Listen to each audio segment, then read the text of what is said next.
All right, welcome back, everybody. Sorry for that interruption to our stream. We are back and live. We had a total power outage here on the webcast there for about 10 minutes. Alex and Corey scrambled, got us back up and running. To recap, you did miss the ending of the, was it Bloodline Wolves?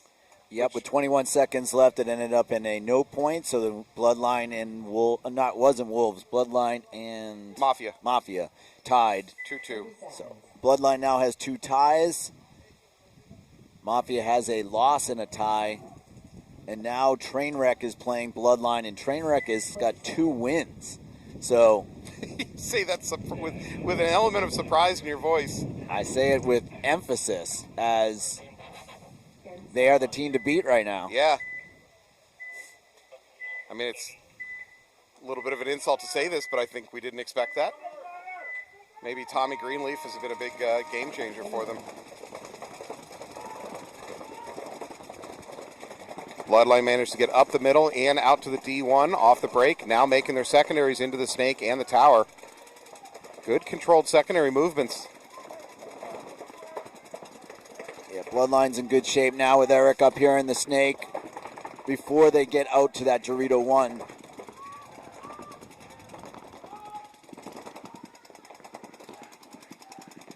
Trainwreck on the inside Snake. Mini Brick on the back line. Tower, Brick up the middle, and the baby Dorito. So 5-on-5 still.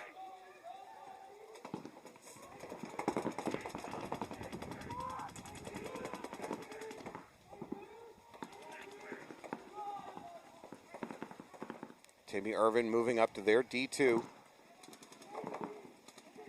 5 alive for both squads. It's just going to come down to a couple good gunfights. So Timmy Irvin Jr. is up in the Dorito 2, fighting with Casey Martin in that tower.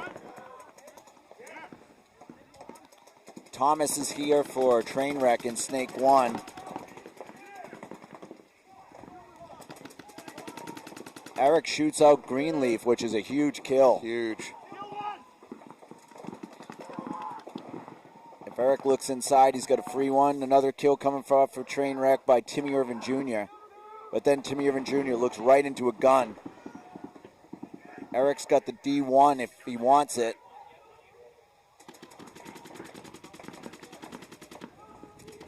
All right, so 4-on-3 body advantage for Trainwreck. Now they lose another one. 4-on-2. That's Casey Martin walking off. Yeah, Bloodline needs to make a move up the middle here, Josh Reed. You don't want Eric to get shots from the Dorito right here. Yep, stay on the wrap. You don't have a free one on the inside, so now you stay on the outside.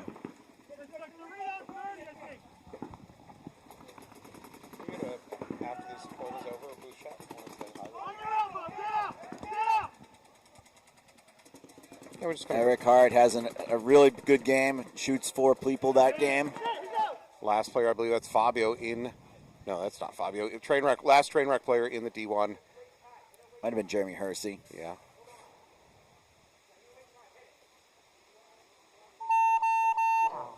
Wow, Boston Bloodline has been playing pretty good.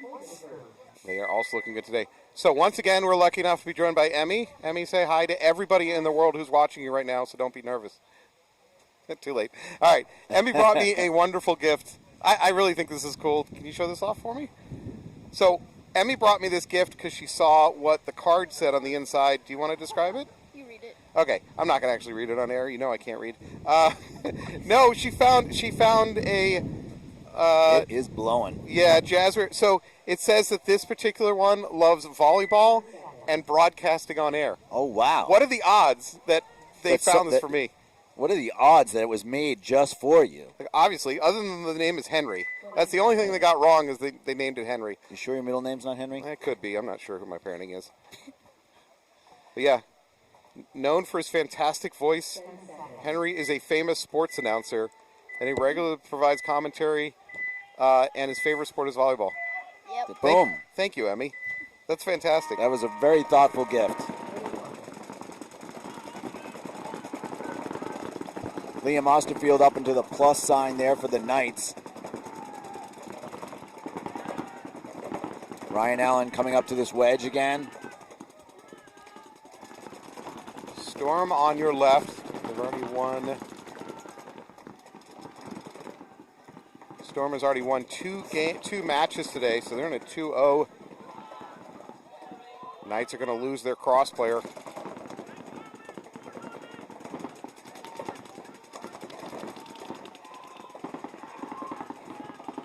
Ruh-roh.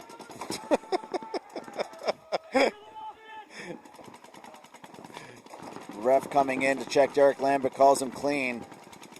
There you go, tries to get out of that double up at home. We're going to lose our Dorito player for the Knights, leaving just a few players on this back line for the Knights. Just Perkins left now. Towel's probably imminent. Well, Will might be mad at these guys, so Perkins might be taking it. Wow, Knights are losing again. Allen throws his body way up the middle for Storm. I think he might have gotten shot by his teammate just by how dejected he looks. He 100% did. Oh, that's rough. And that'll be it. Knights are going to lose their last player. Storm should be able to walk this in.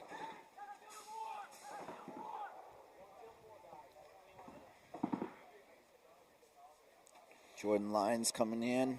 Is that a compliment or an insult, Emmy? The chat says I kind of look like a Henry. What is that? Well, I think a few names would suit you, actually. I've been called a lot of things, so. But you look more like a Thalby. I'll take that. That's much milder than some of the things that I've been called, so thank you. Trainwreck coming back out with Lee St. Pierre here. Tommy Greenleaf. Probably see Lee on the Dorito side. Tommy's been playing more of the Snake. Casey Martin been playing the Dorito side tower mostly. Thomas has been playing the Snake. And Jeremy Hersey coming back out as well. He's been the Dorito attacker. Oh, there's another antique equipment on the field. What's Hersey got? No, I meant Casey Martin. Oh. That's antique, all right. Casey, I hope you watch this broadcast.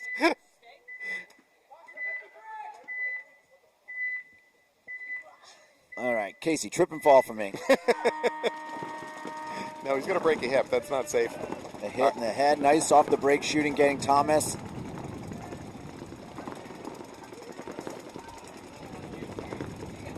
For Bloodline, we've got the mini brick.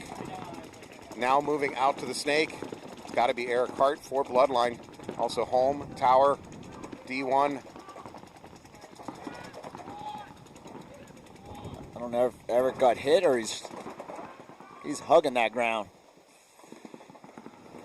Sometimes it's just nice to feel it stop and feel the turf under your fingers. Yeah, feel the heat. Yeah. Matt Sheridan coming up to the brick. Tommy Greenleaf getting out to the Snake corner. He's going to get a free one on Eric Hart right now. That's... Bloodline immediately refills the Snake, though. They're back into the outside Snake one. Yeah, that's bad communication by Bloodline. Someone needed to be at least watching that zone. If you're not going to shoot it, at least you can tell Eric not to overwrap. Although if Eric's not aware, then he shouldn't be playing it that big either.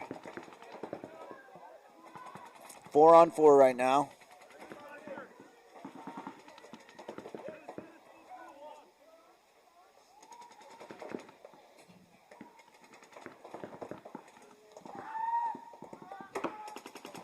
Timmy screamed, but I didn't see anybody get shot. No, he didn't kill anybody, although maybe he thinks.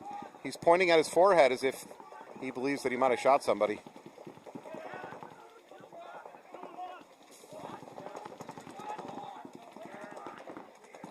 So still 4-on-4. Trainwreck kind of pressed up against that back line. Josh should have a kill. Yep. Another player walking off for Trainwreck. Greenleaf is still in that Snake corner. Is that true? Unless that's who Timmy killed.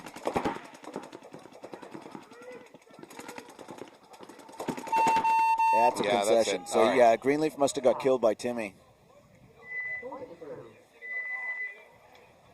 Thalby, out of all the teams that are playing right now, who do you think is going to win? Let me look at the schedule. That's a really good question. Immediately, I want to say Trainwreck. They just look so good so far today. I mean, the odds, you should say Storm just because Yeah, that's true. logistically they've won 6 in a row. Oh, I'm sorry. I was supposed to say the Wolves because someone's dad is playing on the Wolves. It's fine. I don't care. We have 6 She's guys. a realist. I'm just kidding. But right now, I guess I'm going to say Trainwreck. I think I'll probably root for Trainwreck just because they've made a real big jump in their playing style or ability or capability. I'm not sure, but they look really good so far today. Yeah. Yeah, Tommy Greenleaf, I'm sure, is part of that. Who do you think is going to win? Either my team or Wolves? Yeah, or Boston Bloodline. Bloodline, fair enough. Rooting for the old guys, I like it. Oh, that is not going to work. Knight's trying to take that cross. He definitely got hit in the pack. Ref coming in, pulls him out.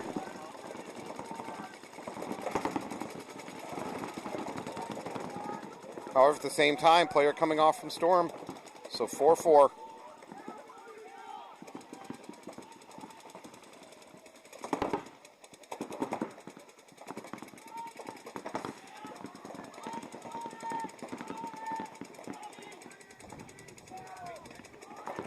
So Knights in the standing, mini brick, home, I like this a tower. lot.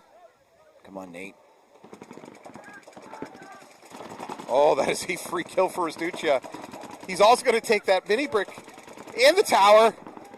Restuccia just 3 in a Woo! quick 3. Woo! Settle down, Nate.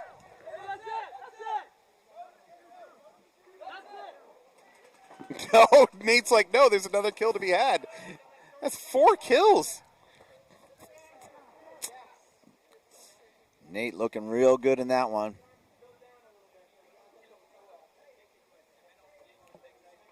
Wow. All right. Nate did get a star earlier. Did we undervalue him? No. We might have undervalued him based on that play. Stock market pointing up on Nate Restuccia. Wait, no, there's a shot on his elbow. Oh. Don't Jeez. ruin this. No, actually, there is. Maybe that's honestly. Maybe that's why he had a teammate hit the buzzer.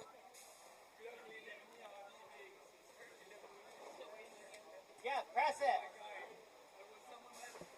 Can't find buzzer. I have can't find buzzer. No, I'm kidding. God. Yeah, is there any That's a progress? penalty. Is there any bingo progress been made? Overslide, bad time, core sample. No dirty hang, right? No dirty hang. Pod trick hasn't been attempted. What's Nope. a pod trick? Pod trick, that's a good question, because some people don't know that. So pod trick is when you take a full pod, and it pretty much has to be full, and you throw it at a bunker. Oh, Usually, Does it have to be full? pretty much, because otherwise it doesn't have enough weight to do anything. No, I agree, but I didn't know if... Legally, oh no, yeah, legally it doesn't have to be full, but effectively it does. And that tries to trick the other player into thinking that you've just run up to the bunker and you bumped it. And then they launch to try to bunker you out of the same bunker they're behind, and of course doing so, they expose themselves and they get blown up. I've seen the bunker pod trick attempted, and it's successful maybe 1 out of 10 times. It has a pretty low success rate.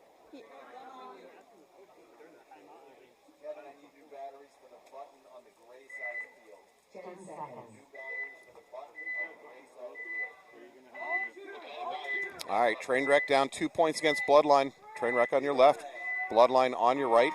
Got 7:22 on the clock. Bloodline into D1. Does he get there successfully? No, Tim Irvin's going to leave, so that's 4 bodies left alive for Bloodline. For Trainwreck, we have Inside Snake 1, Brick, Home, Tower, and Baby Dorito. Ooh, is Timmy limping? Yes, he is. Very badly. The Bloodline curse strikes again.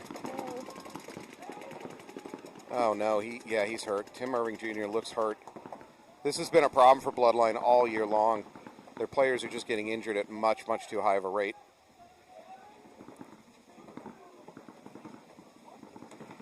Emmy, don't get old. Do yourself a favor. Yeah, it's impossible to do that. Stay gold, pony girl. I don't know that reference. Well, it's Pony Boy, but it's Outsiders? Outsiders. All right. I had to change it for Emmy. True. Of course, 3% of our viewing audience picked up on that one. Only the cool 3%. Yeah, if you've watched The Outsiders, you're getting close to paying off your house mortgage. Congratulations. Damn, I only got 7 years up.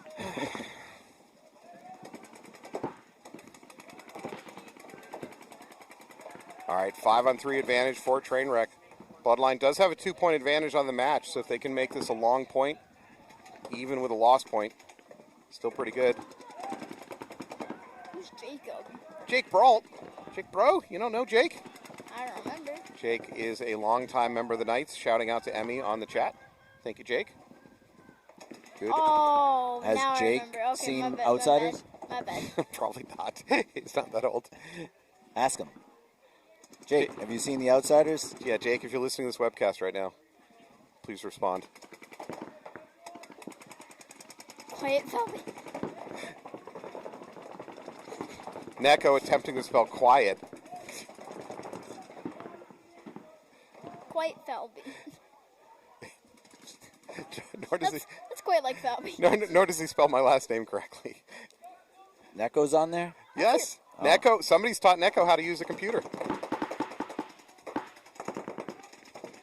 This is a long point for a 5-on-3. Again, for Bloodline, that's good. They're up 2-0. Yeah.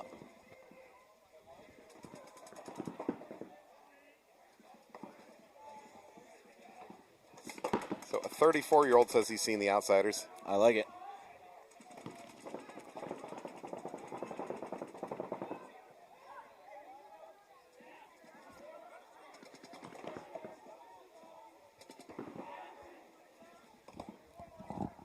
I feel like some schools still make kids read that book. Ryan, is your jersey spelled correctly? Whoa, that's a crazy retreat. Okay. I'll change. Yeah. The jersey. Trainwreck going heavy on the snake side. 3 over here now. I'll bring it up.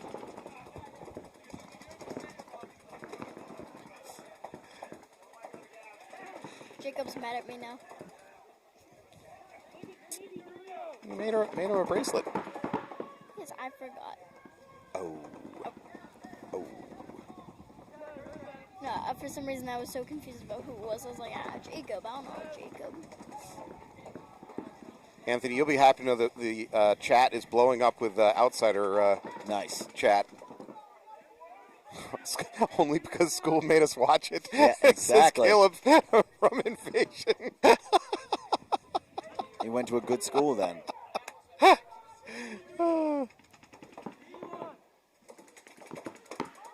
You got all the young stars are in that movie. We got to fill airtime just because this is a incredibly long, grindy point. We're now at 3 minutes. Trainwreck up 5-3 in bodies, but they're down 0-2 on the score.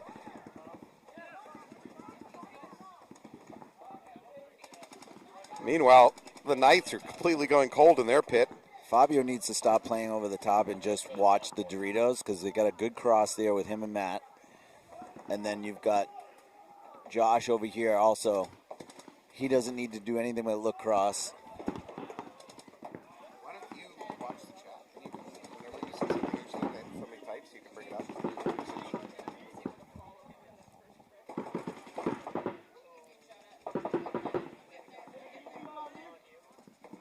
So what is The Outsiders? It is a movie from the early 80s that was supposed to take place in like the 50s, I think.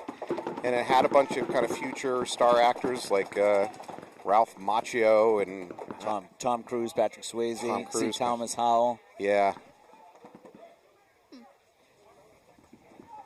Emilio Estevez. Yeah, that's right.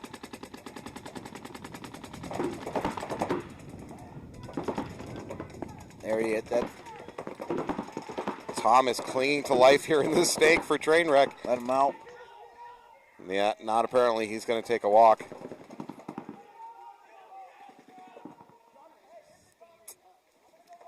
Yeah, Trainwreck is not set up for success here. They're too far back in their bunkers. The Dorito corner is crazy to be in right now. We're under a minute and a half. Sorry. Is that Casey over there? Because he needs to get up in the game. You got to win 2 points. Jeremy Hersey trying to make something happen here.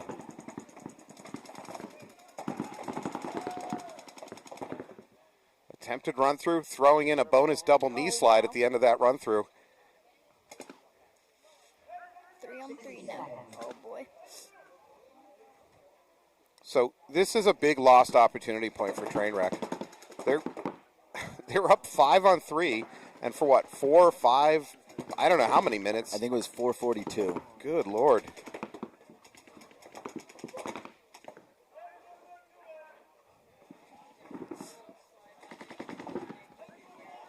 Bloodline absolutely put the clamps on this game. Trainwreck is going to look back at this and wonder why they lost so much time.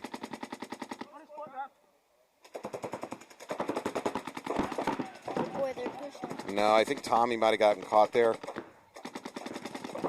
Tommy, desperation play. I don't blame him, but there's nowhere to go. Yeah, he's looking for a solution. There's no solution Out here. of paint. Fabio is out of paint. Is he Picking out of balls paint? Off the ground. He is? Yeah. All right, that's going on bingo board as soon as this point is over. This point should be over in the next hour or two. Wow. All right, Emmy, grab the Sharpie. No, I can't walk. I can't reach. I Well, have little let's T-Rex let's arms. take a look at the bingo board. What do we got? That chair will hold you. You can stand. Out of paint. Nuh-uh. Nuh-uh. That's a risk we're willing to take. Out of paint in the corner. I'm not willing to take it. You do it. I'll give it to Anthony. It's his square anyways. All right, Anthony is now just shooting sludge away from winning this thing. I need an overshooting. Shooting. Oh, okay. I'm still trip and fall. Trip and fall is still his best route to success. I need a pod trick or shooting sludge, overslide, Or overshooting. overshooting. Man, you get. I got so many avenues to success. Loved Hatchet, says Flame Rocket. I know my daughter watched or had to reach Hatchet for school. I don't remember that one. Sounds like a horror movie, and in a way it kind of is. It's about a plane that goes down like way out in the Alaskan bushlands. One guy has to survive. Night player. 2 night players off the break.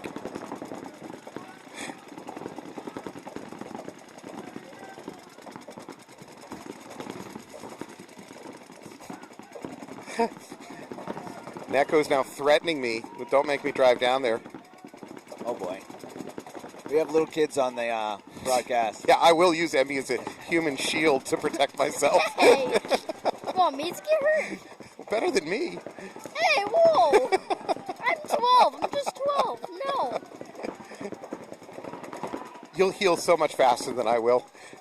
That'll be. You know what? Drive down here. Come beat him up, please. Come on.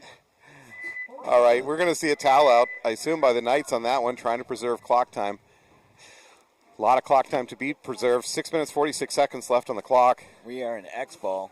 Yes, we're going to have 2 minute downtime between each point now.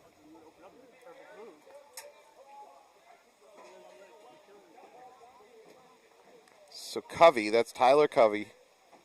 Cavalier, I probably mispronounced his last name. On the chat, we had to read Outsiders in a high school at Exeter. There we go. Didn't- Exeter. Nice. I hated Lord of the Flies. Really? It's not my favorite, but I hate strong on that one. I didn't think it was terrible. There's a Lord of the Flies TV show that just came out. Yeah. Supposedly very good. I haven't seen it. I haven't seen it either. Can confirm Felby has used human shields before. Please no. Is that Kyle Osier? No, it's Dennis Murphy from AG. Oh. I'm a survivor. I won't apologize for that.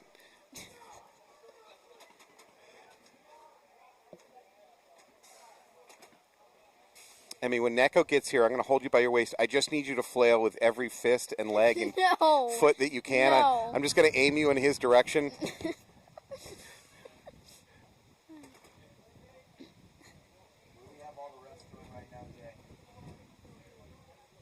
All right, so we're in a little bit of a long break time because we are in X-Ball. So Knights versus Storm. Storm with a 3-1 advantage. Knights real quick towel on that one. As soon as the game started looking bad, they toweled out. I can understand that. That sounds like Kyle Ozier.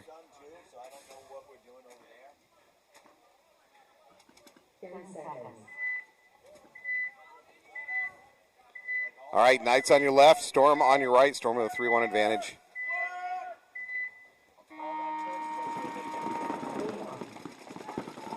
Knights with a relatively conservative breakout, except they do go to the Baby Dorito.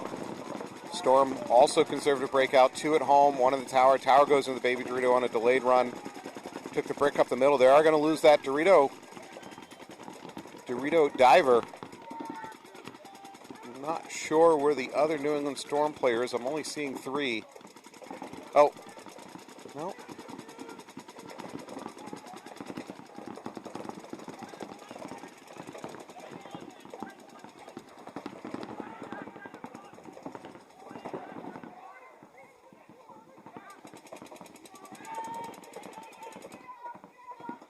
All right, Knights into the inside Snake 1.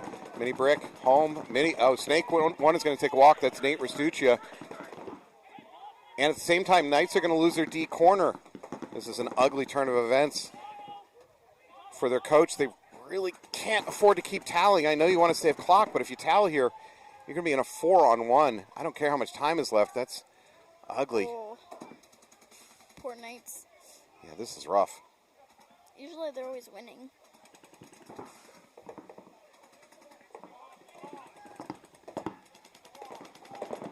So the Knights have the D1, they have the home, they have the mini brick. It's not panic time yet, but they are down a body. New England Storm does not have a great presence upfield yet, so things aren't getting too grim as I say that. Storm is now into the outside Snake 1.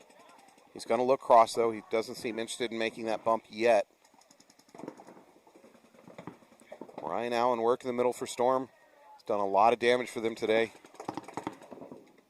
Oh, now we are in 3-on-3 situation.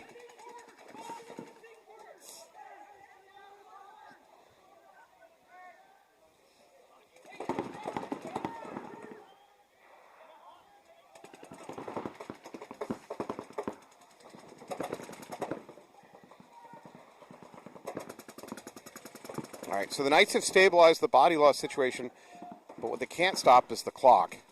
And so we're at 4.5. This is, I would say this is obviously a must-win point. The Knights cannot lose this point.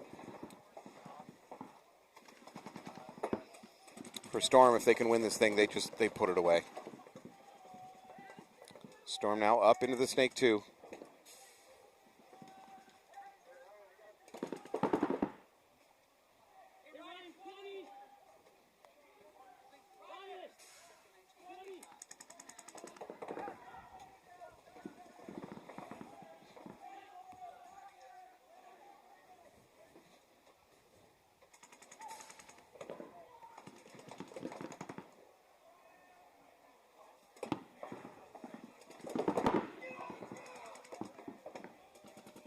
Oh, Whitaker. You can hear that one. Yeah, Whitaker, you heard that single shot. Crossfield blows up the Dorito for the Knights.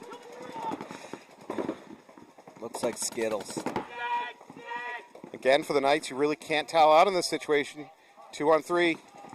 Wow. Got to let your boys play. 1-on-3.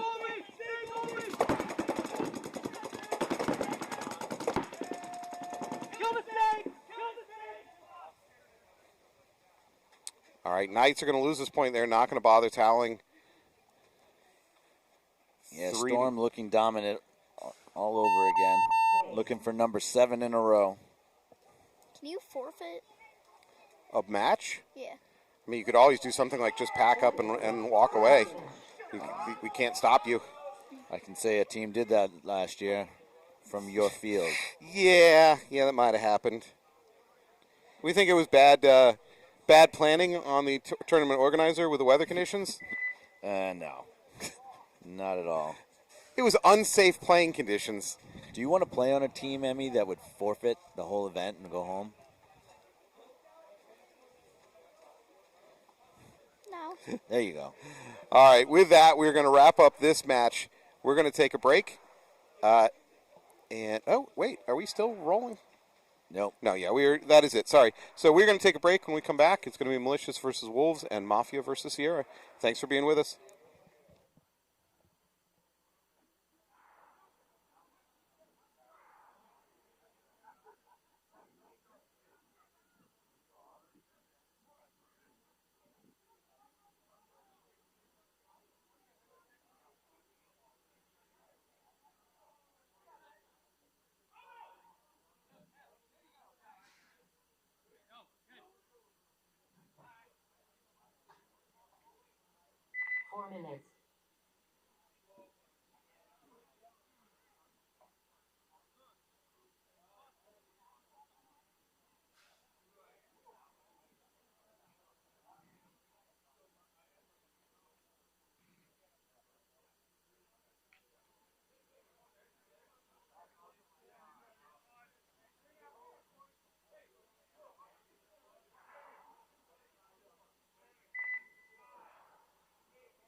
2 minutes.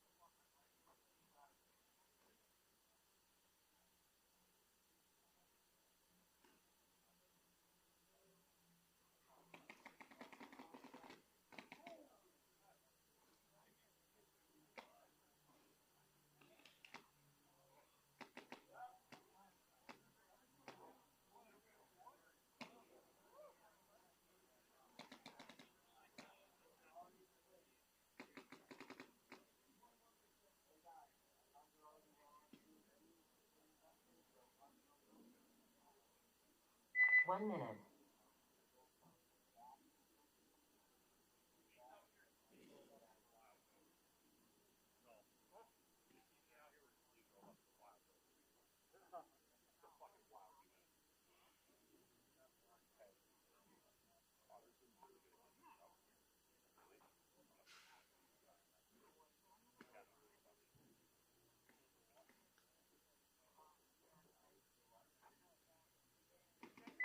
Seconds. Welcome back here to Maynard, Massachusetts, NEXL Event 3. This is D3, Event 3 action. Malicious taking on AG Wolves, and on the backside of that, you're going to see the AG Mafia taking on Sierra. Sierra is easily our longest traveling team of the event this weekend. And they always have good support online.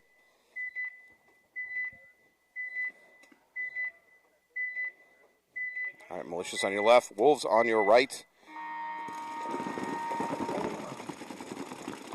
Malicious tripled up at home. Am I seeing that right? Wow.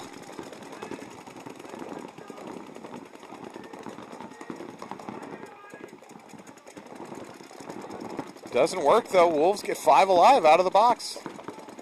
And take the plus.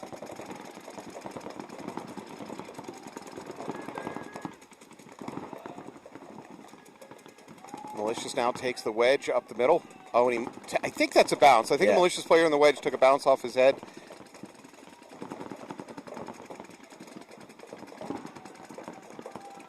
Malicious now into the cross themselves. They're out of that double up from the home, or the triple up, actually. So 5 alive, both teams.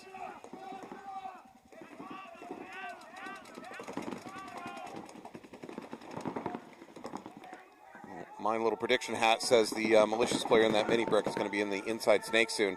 If the Wolves don't get a gun dedicated on that.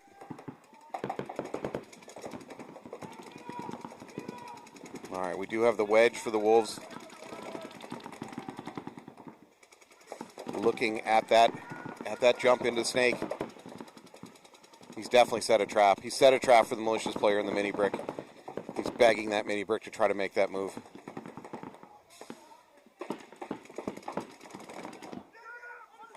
Yeah. Say it.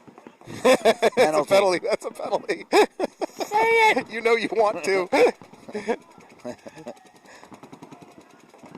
All right, so a little bit of a premature shooting by that Wolf player. Fortunately, alerts the mini brick to the danger that he was in. Danger, Will Robinson. Danger. Anybody seen that?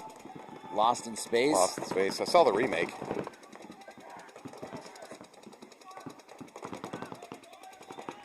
All right, Jeff Bemis comes off of the his assignment on the snake side. He's going to look cross, see if he can catch perhaps the Malicious player trying to make it into D2. 5-on-4 advantage for Malicious. Oh, the get him out actually works. Jeff Bemis shoots that brick. Brick is gone, so back to 4-on-4.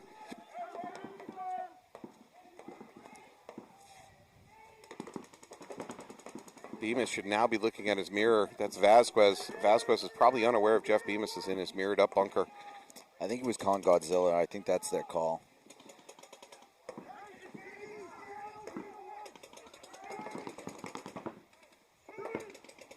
All right, I'll say the same thing I said earlier for the Wolves. This is their opportunity to get into the snake. If they can get Bemis to suppress that wedge for just a second, interrupt his line of fire, Stewart for Wolves should be able to get into the snake. There it is. Vasquez is going to take a walk. At the same time, Krista Gonzalez is going to take a walk. This is the opportunity that they needed. Wolves are into the snake, running straight up. That was risky. Stewart takes a knee. Ooh. He's on the cross, trying to bait the cross into coming out into a bad gunfight. I think Stewart thinks there's only 1 or 2 players left. Yeah, he's being very confident with his body and his positioning. So for Malicious, they have the brick, Dorito corner, and that cross over in the Dorito side. They're all crunched up in the Dorito side. Stewart goes low on the outside of the snake. Bemis also walking tall, maybe a little bit lucky he got through that. Bemis got to keep his head down or else that Dorito corner is going to take him. Stewart crosses to Malicious' snake. It doesn't work. He gets caught. Bemis gets caught. Cross is walking down. It's just 1 player left alive for Malicious. I believe that might be a one-on-one. Taylor Strange and Drew Nall? No. Now, Nall has been playing the snake side kind of all day. Rodaki, maybe?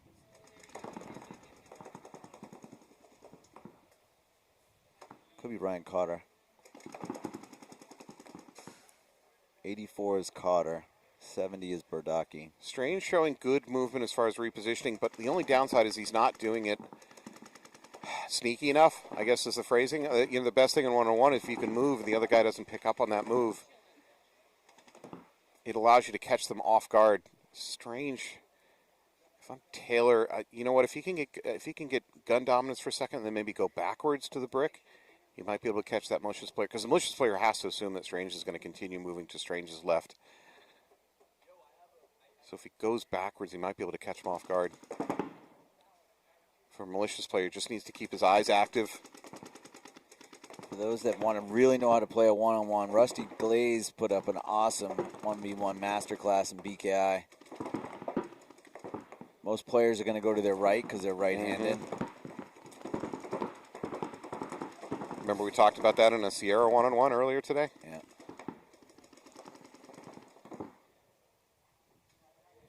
Good load.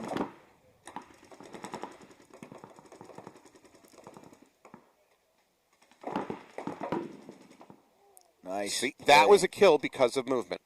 Taylor Strange kept stuck to the game plan of move, try to catch him off guard. That one worked.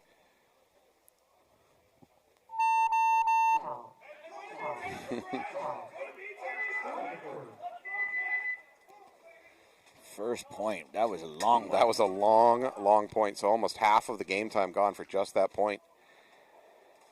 All right, AG Mafia and Sierra have been waiting quite some time to get on the field for this for their first point.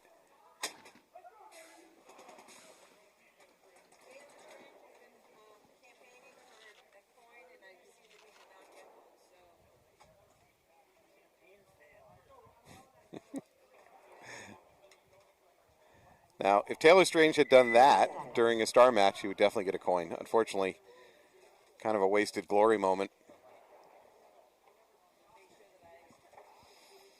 20 seconds.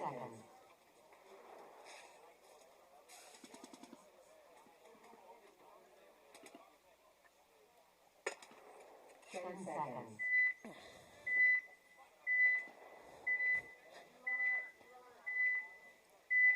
Mafia on your left, Sierra on the right. Mafia out to snake corner off the break. Delayed push out to the mini brick.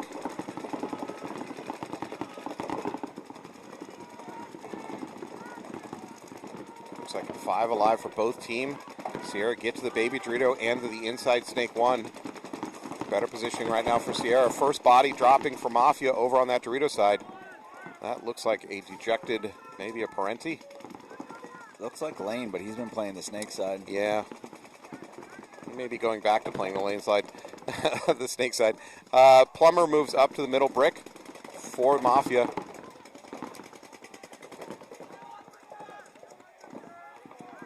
Sierra manages to jump the snake. They're into the outside snake now.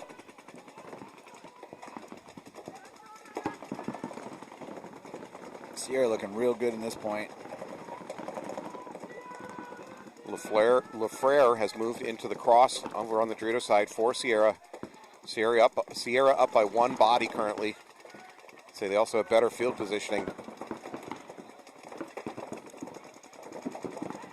Plummer for AG Mafia is going to take a walk from the brick. That was their best break on slowing down that Dorito side for Sierra. That leaves, I believe, James Childs over there all alone in the tower trying to slow down the snake, and he doesn't slow down the Dorito side, and I don't think he has good angles on it. And there it is. Sierra moves into the Dorito 3 50-yard line. Oh, Sierra playing over the top of the Dorito, the brick, gets caught. He's going to take a walk. Oh, and another player coming off the Dorito side. Sierra's throwing it away here. Back to a 3-on-3. Good work by Mafia, digging in their heels. So for AG Mafia, they got the snake corner, stand-up brick. Now James Childs attempts to move in the Dorito. It doesn't work. He gets caught in his right shoulder. So back to a 3-on-2 advantage for Sierra. Oh, I don't know about that. The mini brick for the Wolves goes into the snake, which would normally be great, but you're in a down body situation. You put yourself closer to your teammate, and you're going to have to play from a snake, kneeling position at best.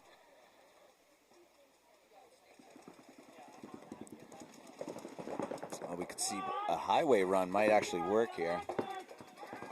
Yeah, again, by bunching up the last two players of the Mafia, they've actually leave themselves more exposed to things like run-throughs. Sierra moving sideways into the D2. Now up to the 50 on the Dorito side. Standing up really tall on that inside snake one for the Wolf player. Now he's going to attempt to drop and crawl. I can't believe, is he going to get away with it? No, he doesn't get away with it. He paid for it. Yeah, that was rough. Was that Ryan? Yeah, it was Ryan. Ryan Cawthron, not Cawthorn. I've been corrected today. Bless you. All right, Sierra's going to win that one. Mafia did a good job trying to stem the tide. They got it back to a 3-on-3, but just couldn't hold it from there. Towel. 2 long points. Gets us out of here faster. Does it? Should. Yeah, it does. The downtime between points is what adds time to the day. I'd rather see 4 zeros. See some action. You'd rather see like a game end 4-3 rather than 0-1. 0-1 game's faster as far as the overall clock time. Right. Just saying. What field is that? I don't know. There's a little bit of crap talking online about somebody's field. Oh.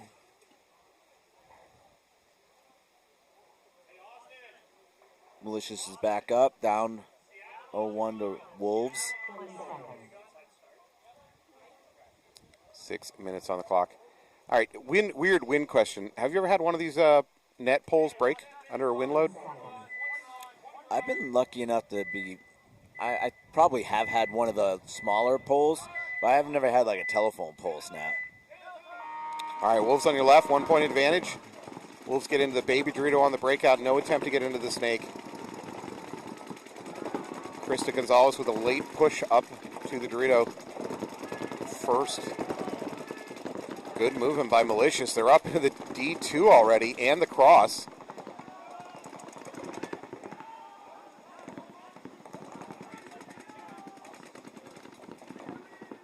All right, still 5 alive for both teams. Malicious with better positioning, and they're taking their secondaries.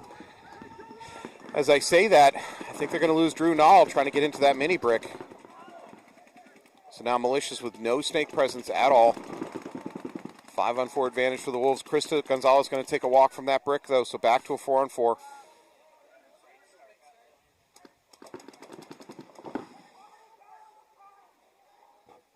I mean, for Wolves, got to figure out a way to make a better snake push. They do have the outside snake 1. It's the brick in the middle for Malicious that's trying to stop the bump to snake 2. That's the game within a game. Taylor Strange taking a walk. Vasquez for the brick comes off. There's nobody looking the snake way. And as they do it, there it is. The Wolves make the move to S2. Zach Lowe, I believe. Oh, he throws away his body. What a shame. for the Wolves. Malicious now in a good position. 4 bodies to 2. Jeff Bemis moving up to this wedge in the middle. He's going to try to stay on the Dorito side. I think Jeff Bemis might be it. It's all on him. I can't see this working for very long yet. Just too much fire. Bemis is out. Last Wolf player dropping. Malicious is going to tie this up 1-1. Well, that was a faster point. Are you happy, Anthony? Yeah, everybody's happier. I don't think the Wolves are happier right now.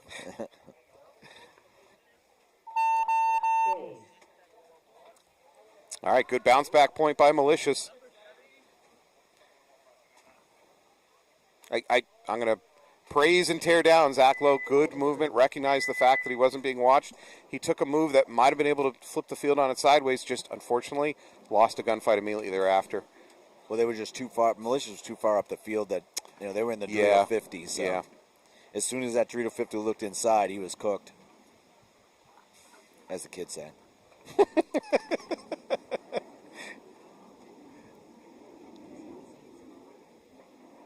Desperately trying to stay relevant, Anthony and I, in our 50s now. Trying to stay cool with the kids. Cool with the kids. Speaking of kids, Alex, how's your boy doing?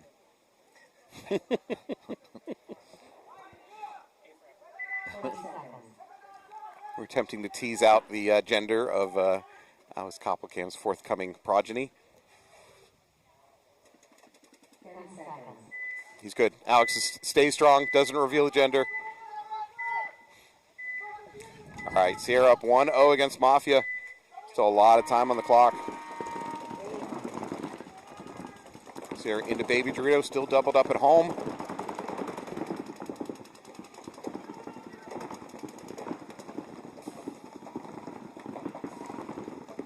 All right, Sierra has a 1-body advantage. They managed to drop the brick in the middle for Mafia. Somehow the Mafia player was hit on his ankle. Yep. Sierra gets shot out of the stand-up box on the snake side. So a 4-4.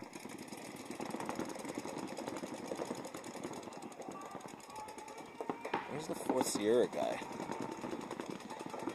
Is there no one on the snake side? So Sierra has D1, middle brick. They have the there it inside is. snake.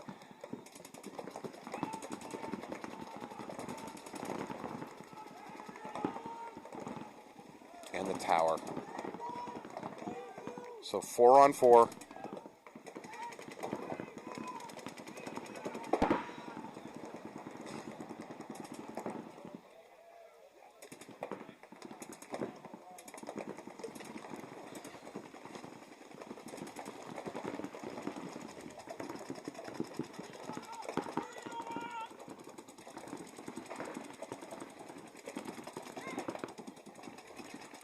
Man, that snake should be able to shoot that Dorito 1.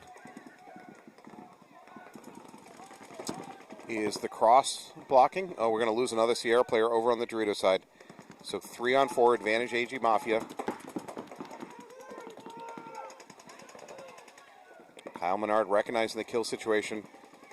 I wouldn't be shocked to see Kyle probably going to do a sideways jump into the outside snake.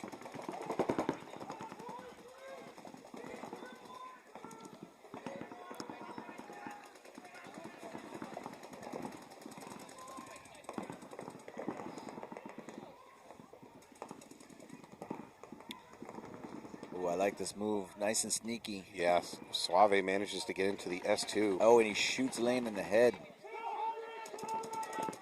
Did he get him? I don't know. Ref's looking right at him, so I'm assuming not, but it was a good Matrix move.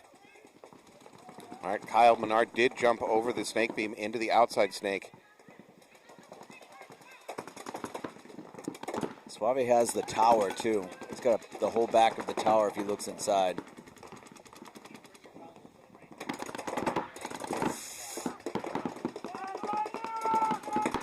Yeah, you don't want to engage in this down the tape here. It's a 1-on-2. It's just not worth it. Yeah, instead Suave is definitely setting himself up as if he's expecting to get bunkered. Yeah, Suave needs to look inside. He's got a free kill. Oh, James Childs dies. That's his free kill. 3-on-3 now. Furlan now moves up next alongside Suave. Oh, Suave Matrix ducked out of a ball coming right for his head.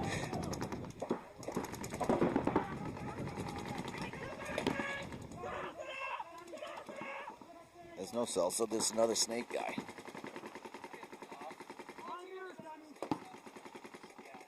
Sierra moving up to the D2. Furlan overextends, goes way outside. Menard catches him.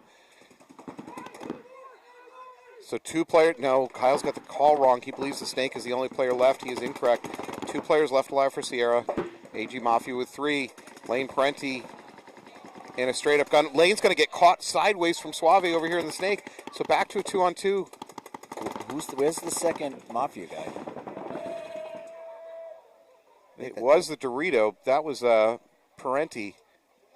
I guess that was it. Ooh, Kyle. Is Kyle okay? Which one? Right in front of Menard. us? Yeah, He's is he fine. okay? His feelings are hurt. All right, Sierra with a nice win there, picking up a 2-0 lead over AG Mafia. 4.5 on the clock, still within reach for Mafia. Oh, yeah, for sure. Yeah. All right, Malicious Wolves. I think this field can play fast if people want to try and do it. Today we're just not really seeing No, it. we're not. Yesterday we were close to about 5 points per match, and today we are definitely under 4. So I think generally speaking, getting anywhere in the snake is a multi-step process. So I'm not sure the snake is a fast. I don't see a fast push on that side. If you want a fast push on the Dorito side, maybe. It's not about fast pushing as much as you can get here within 30 seconds pretty easily. Like, whatever you're going to do to get here, you can do early or late. It's the same, I guess, execution. Risk level or something. But you don't need to take anything off the break here. I don't think taking, like, big clumps off the break is the smartest thing. Malicious tripled up at home again. The Wolves just are smart, too. They're not giving him anything, but Austin gets shot out of the home. 5-on-4 advantage for Malicious. Malicious now doing 5-on-3 advantage. Good secondary moves by Malicious. They're now into the cross and up to the wedge. Coming out of that home triple up. Nothing in the snake, but I'm not sure they need it. 5-on-3 advantage right now. Towel. That's enough for the Wolves. They're going to towel out of that one. Krista pops up looking very confused. But only seeing one team. Yeah, that's the math. Metro is saying the score is wrong?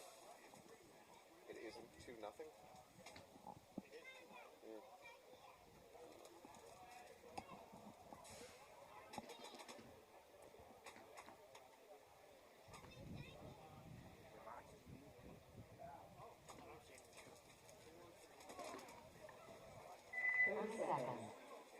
All right, Sierra coming back out with a 2-0 lead over AG Mafia, 4.5 on the clock.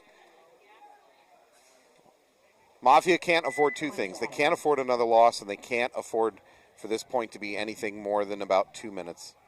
2.5 minutes, maybe. Yeah, agreed. 10 seconds. They didn't have a whole lot of time to come up with a plan either right there.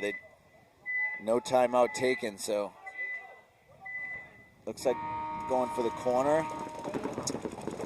Yep, Mafia's going for the snake corner, doubled up at home, tower, mini brick. They are 5 alive for Mafia, 5 alive for Sierra. If I was Sierra, I would not move from these bunkers. They have a real good cross right here. They can just kind of stay here and not risk a body.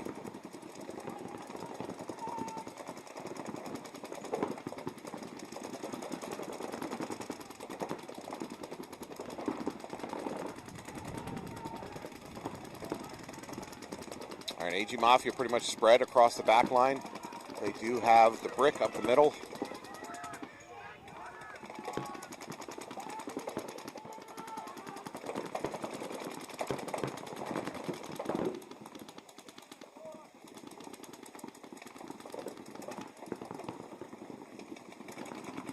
I think Lane Parenti's looking to make that jump up to the wedge. He does. He puts his gun on the Dorito side just to make sure to protect himself, makes that jump.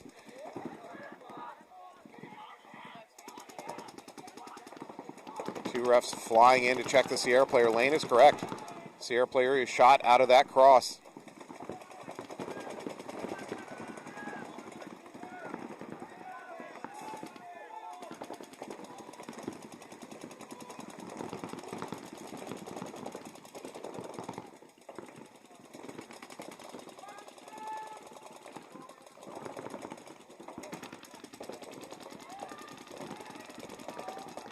All right, so one body advantage for Mafia. Clock is grinding away, though. We're at 2 minutes and 45 seconds.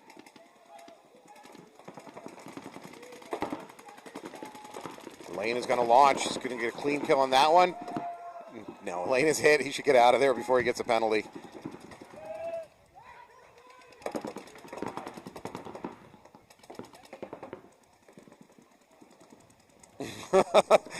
I think Lane just got shot by his own team trying to get off the field. He kind of threw a "What's up, guys?" I think he's saying, there's 4 of you guys still back there. Yeah, what are you doing? I'm that's on their also side true. of the field. So Ryan Cawthorne now up into their S2. Locks onto that Dorito. If he moves back a little bit, he might be able to see the brick. We're now at 2 minutes. Nice pickup. James Childs, is that a risky play? James is still shooting. That's a major. That is a major on the Mafia. James Childs ran through the middle. He kept playing. Oof. But are there any Sierra players left to finish this out? Is this going to go to a no point? Oh, no, I think it's... Is it? Well, it's not under 60 seconds, so it's not an automatic game stop. Is there any Sierra players left? Was the last body pulled on a penalty or no?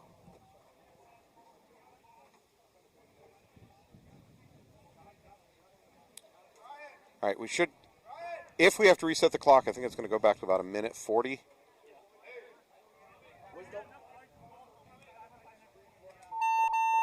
stop. Okay, we're going to go back to 1:40 on the clock then. Yeah. No, unless I'm incorrect, that's a no point. Right? Correct? No point? Should be a point. Oh, it should be a point. If the last body is pulled on a penalty, it's on a major. Okay.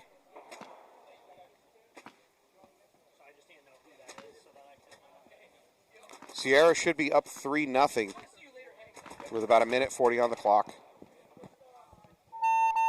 Game. Point approved.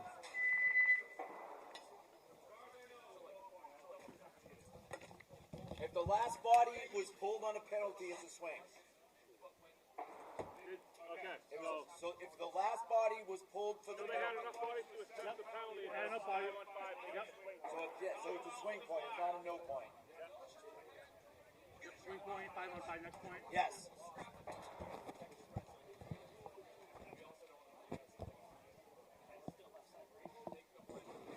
All right, we're moving back to the AG Wolves versus Malicious game. Plenty of time. Wolves on your left. You'll see them in your view right now. Malicious on your right in the orange jerseys.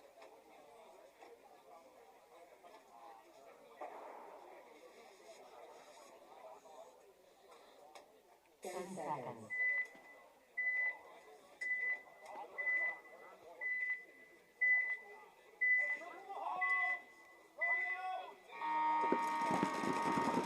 Oh, shoulder shot. AG Wolves going into the snake. Going to lose a body immediately. 4 Wolves players left alive. Playing mini temple. Playing out in the open using the shadow of the bunker is Krista Gonzalez. Now moving up to the brick. So 4-on-5 advantage for Malicious. Clock is not the Wolves' friends. This is a drop back to the mini brick, which is likely a move trying to get ready to get into the snake for the Wolves. 3:20.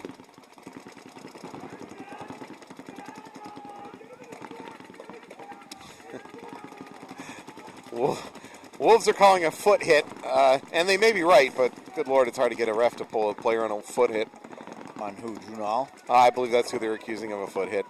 It doesn't matter. Barrel tips and foot hits, it's almost a waste of your oxygen to scream to a ref to get them, pull them on those. There's just so much paint on people's barrel tips and their feet. It's really hard to get them pulled out, unless a ref sees the hit occur.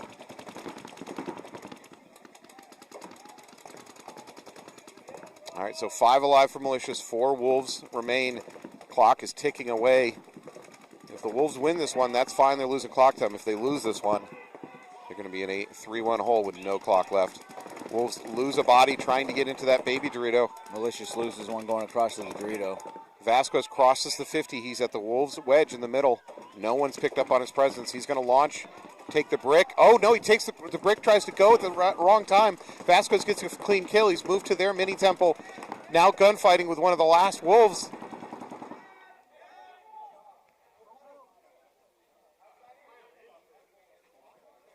So wolves, Towel, wolves, what are you doing? No bodies left, Towel. Time management. Bad time management.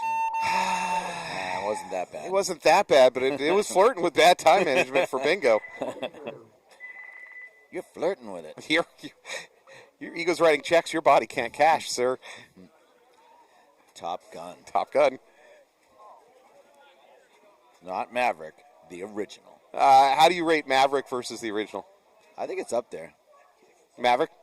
Yeah, I liked it. When I went to see it in theaters with my daughter,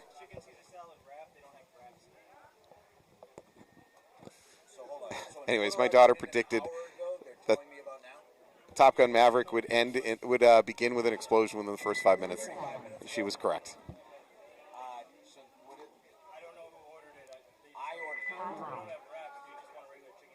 All right, AG Mafia is going to take a timeout.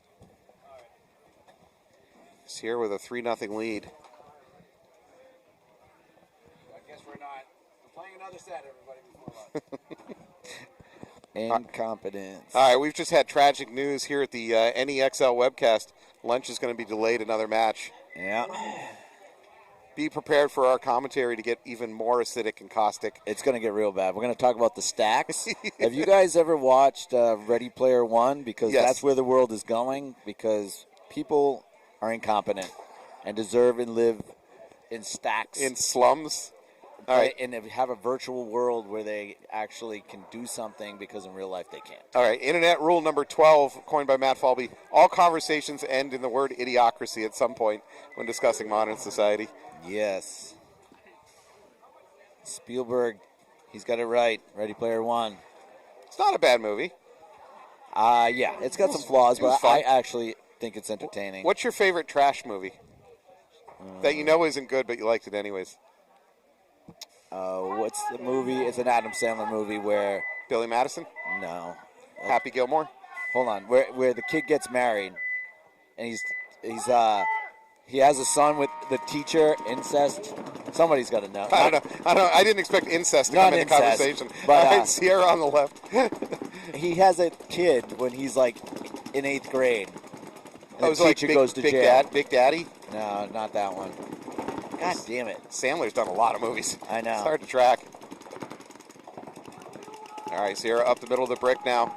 I believe they have a one-body advantage in this situation. Someone in the chat's got to help me out right now. Yeah. Please go Adam Sandler movie. IMDb. Where he has a kid when he's in, like, junior high. Susan Sarandon's the mom and goes to jail. That's my boy. That's my boy. Thank you. Thanks to Patrick Byrne. That away, Patrick Byrne. Parenti's going to lose his life trying to get into that baby Dorito. Probably because he didn't know the movie title either. That's why I got That'll shot. get you killed every time on a paintball field. Glizzy Annihilator also coming in with That's My Boy. That I feel like that's Kyle Osier. All right, so... Sierra kind of throwing away bodies here. They're in a 3-0 advantage, but... James Child's got to kill off the Dorito side. Cat Rose... Patrick... Everybody's coming in on this That's My Boy. All right. I've had like 4 or 5 comments on That's My Boy. So that's a stupid movie that I still tend to watch when it's on. Yeah, it struck a nerve. Everybody's on your side on this one. Vanilla Ice makes an awesome cameo. Oh, my God. James Child's going through the middle again. Hopefully no major this time. Oh, no, there's a major. This time not on him. It's a major on Sierra. Boy, James Child's he's just a major magnet. No, but the Furland's asking where am I hit? It's really not going to matter. Sierra's still going to win this match. There's 4 seconds on the clock. But I think he has no hit on him. Yeah, I think he's correct. Does that feel like an overly aggressive makeup call? Man, I don't know. I think they made an assumption. Yeah. And you can't make an assumption. You got to see the hit. Yeah. Your player was reloading. Keep him around. Drop the pod. Okay, so we're saying that it was a pod hit, and the pod was dropped in the process. That's actually a gross major. If you have a pod in hand and it gets shot and you drop it to the turf, it's considered the equivalent of wiping. Yep. Katie Kelly got that call on us in Tampa in the 3v3 player. That was a game over. That's rough.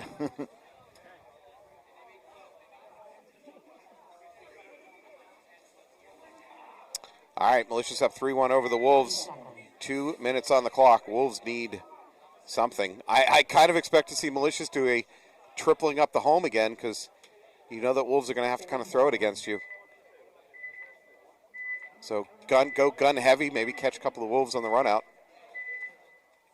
So is that match over? Effectively, there was only 4 seconds left on the clock, so that match is over. Got it. Huge run by the Wolves out to the Dorito 40-yard line. Malicious aggressive breakout. They're into the snake too.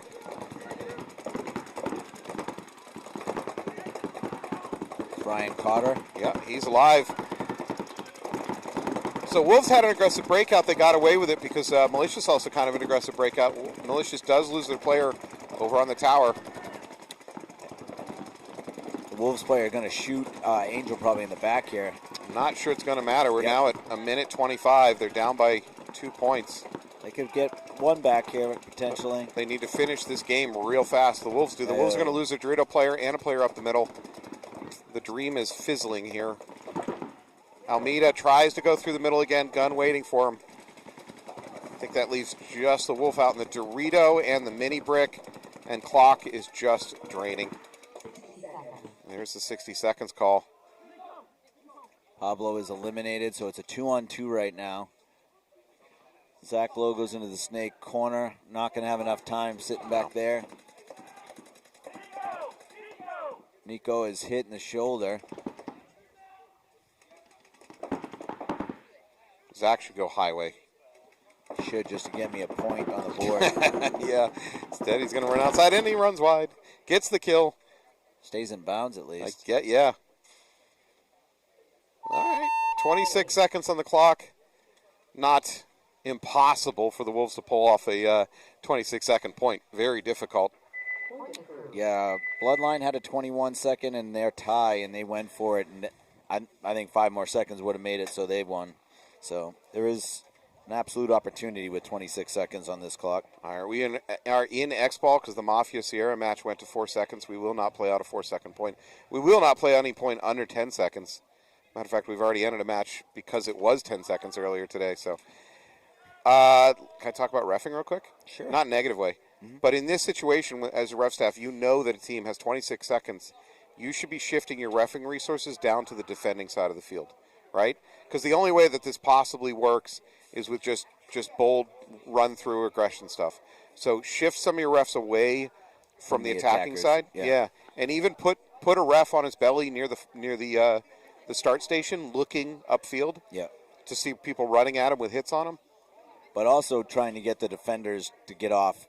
Because a lot of times with defenders stay a little bit. They stay too long. Yeah. And I think those should be automatic minors when it's below 60 seconds, that if you are coming off slow in any way, it should just be a minor. I think that's an incredibly fair statement. Maybe, and what you said, being under 60 seconds, the only time that rule applies, I think that makes sense too. How do you feel about dead players running up the net at the kind of speed that tries to draw guns at them? It's not illegal, but it's sure a shady play. I don't see it much this year, but last few years I saw a lot of it. As long as they have their gun up or hand up or signaling something that they're dead, I'm fine with them running off the field. But if they don't, then yeah, I'm not for that. I'm also not a proponent of like dead man's walks or any of those crazy stupid things. Yeah. All right, here you go. Wolves with 26 seconds. No pods in the packs. Let's go. I don't even like seeing players going to the knees. This is not a fast enough attack by the Wolves. This is not going to work. D is going to go through the middle. I think that's D. No, They have an opportunity right now, but he's cutting across. That's Jeff Bemis working the middle. Now Jeff is shot in his pack. Jeff is shot in his pack. He's going to trade with that brick. There is a major. That's under 60 seconds. Stop it. Yeah. That'll be a point for Malicious. Well, let's see what the refs say. I'm not sure the refs saw what I saw, but Bemis was shot in the pack.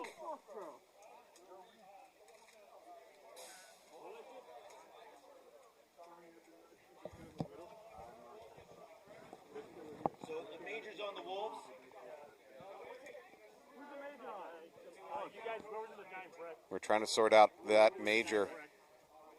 The match is going to be over either way, but before we go to commercial, let's just try to figure it out. Majors on the Wolves. No, on the militia. Who's the one? Whoever's that orange team. They got a penalty. So point for the Wolves. All right. So that's going to be a major on Malicious. Point goes to Wolves. In the end, it's not going to change the outcome of that match. Malicious is still... No. Wait, that ends in a tie? Oh, yeah. Well, they were only down by... You're right. They were only down by 1 point. Because they came back with that other one. Okay. Yeah. Well... Who spun? I'd like to see that, but I didn't see it. Again, I don't think... just to be fair, I don't think Bemis was trying to cheat, but he was hitting his pack about 5 steps before he even got to that brick. Him running through on the brick is what got the major pulled against Malicious. Again, we have the advantage of being, 20 feet in the air to see that. Yep. The refs couldn't see it. I don't think it was an attempt to cheat. It's just unfortunate. All right. Well, that is going to end that match. That is going to end in a tie. Not good for either team. We're going to take a break. When we come back, Boston Bloodline versus AG Knights and Trainwreck versus New England Storm. Yes. Storm it is. All right. We'll see you in a few.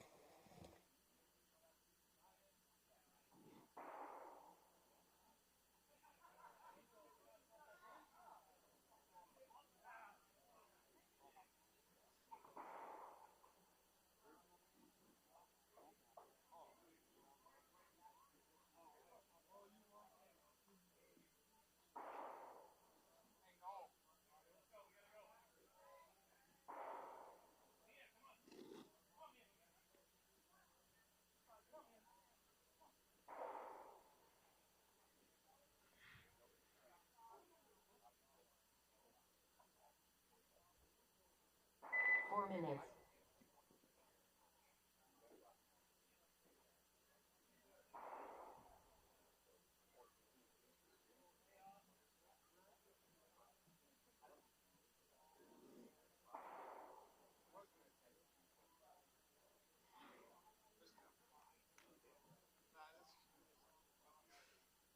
Oh, hello, Falby.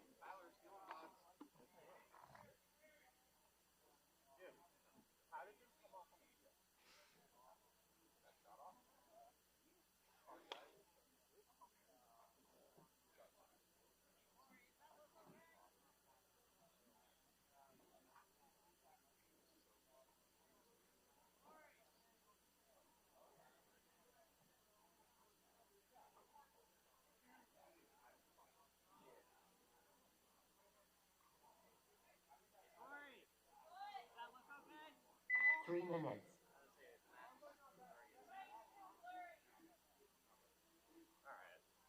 Thank you, Falby.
2 minutes.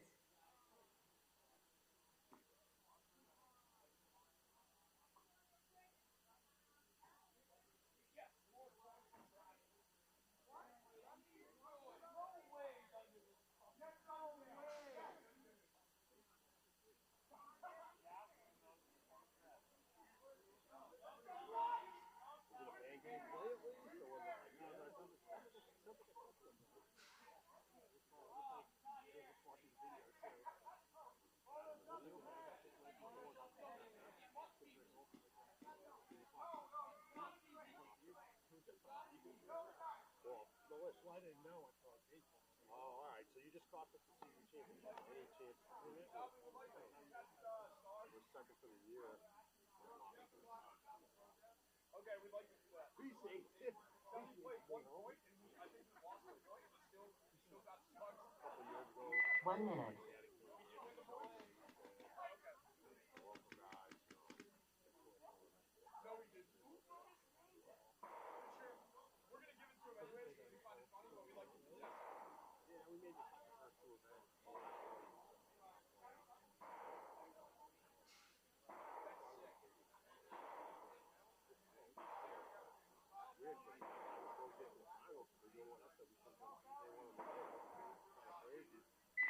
Seconds.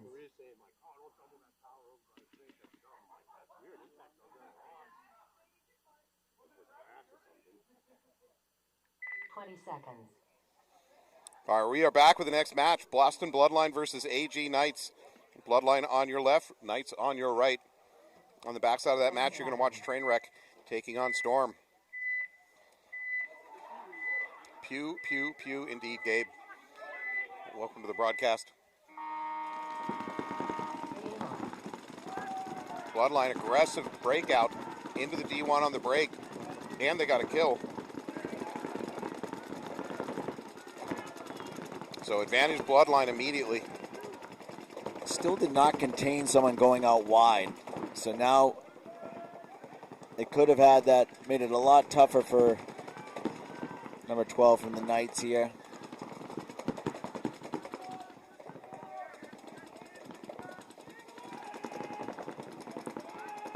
Is the 5th Bloodline player in the cross or the brick? Bloodline is the D1 tower home. Snake, outside snake. And something up the middle. Yeah, brick. Repositioned by Knights over to the standing brick. Now into the cross goes Bloodline. Kind of loading up the resources over there on the Dorito side. Bloodline does have an outside snake presence. That's Eric Hart.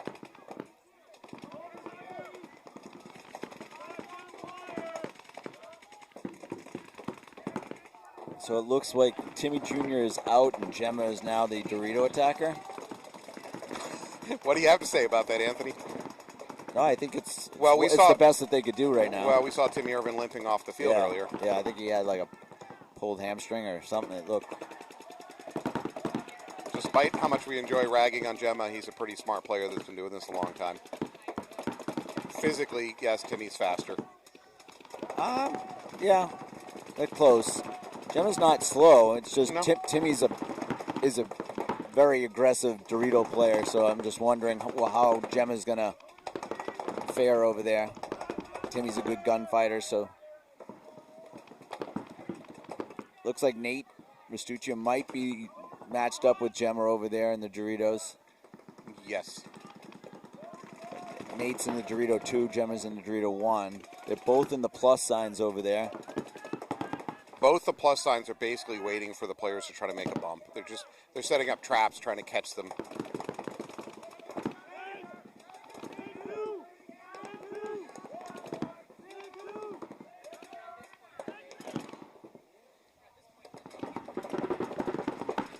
So a bad call by Bloodline now has Gemma looking inside at the Snake 2 when they're not there.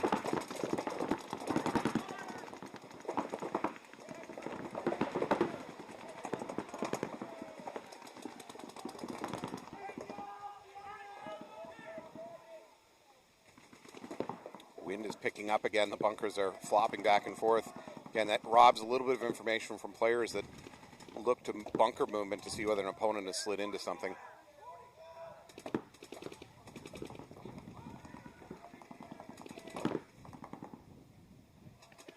So the game has settled down a little bit. Bloodline with a body advantage. Knights a little bit more resources over here on the Snake side.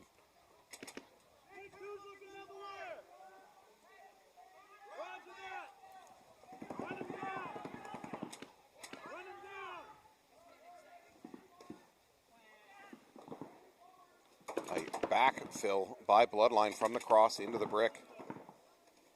I like this move if Fabio comes into the wedge shooting towards the Dorito way, and he should be able to shoot that Dorito too if he's going to stay on the tape like that. Well, if he goes that wedge, like you said, I think he has an opportunity to get a quick kill, but if he misses that initial shot, then I actually think he's a slightly worse position for stopping the bump from D2 to D3. So it's just a question of trade-offs. You've got Brian Pierce looking at that bump as well, so Yeah, that's true. Good point. Yeah. I That's think a good Fabio point. has the ball to do something here. Yeah. I like that the Knights are more aggressive in this point. I mean, Bloodline's not showing any signs that they're going to try to push the field. So, Knights, go for it.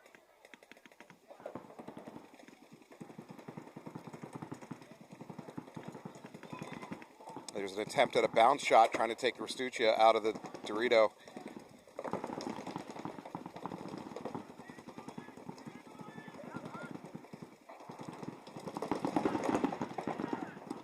Derek Lambert moving up to the wedge for the Knights.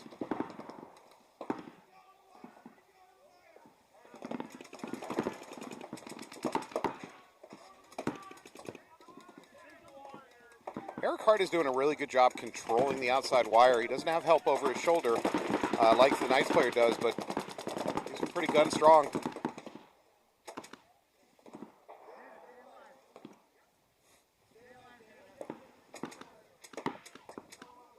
And again, Knights down one player, but they're the ones that are doing more of the pushing.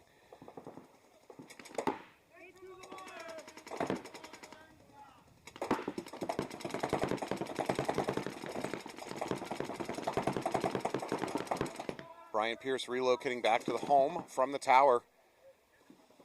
Leaving Gemma a little bit more of an island over there.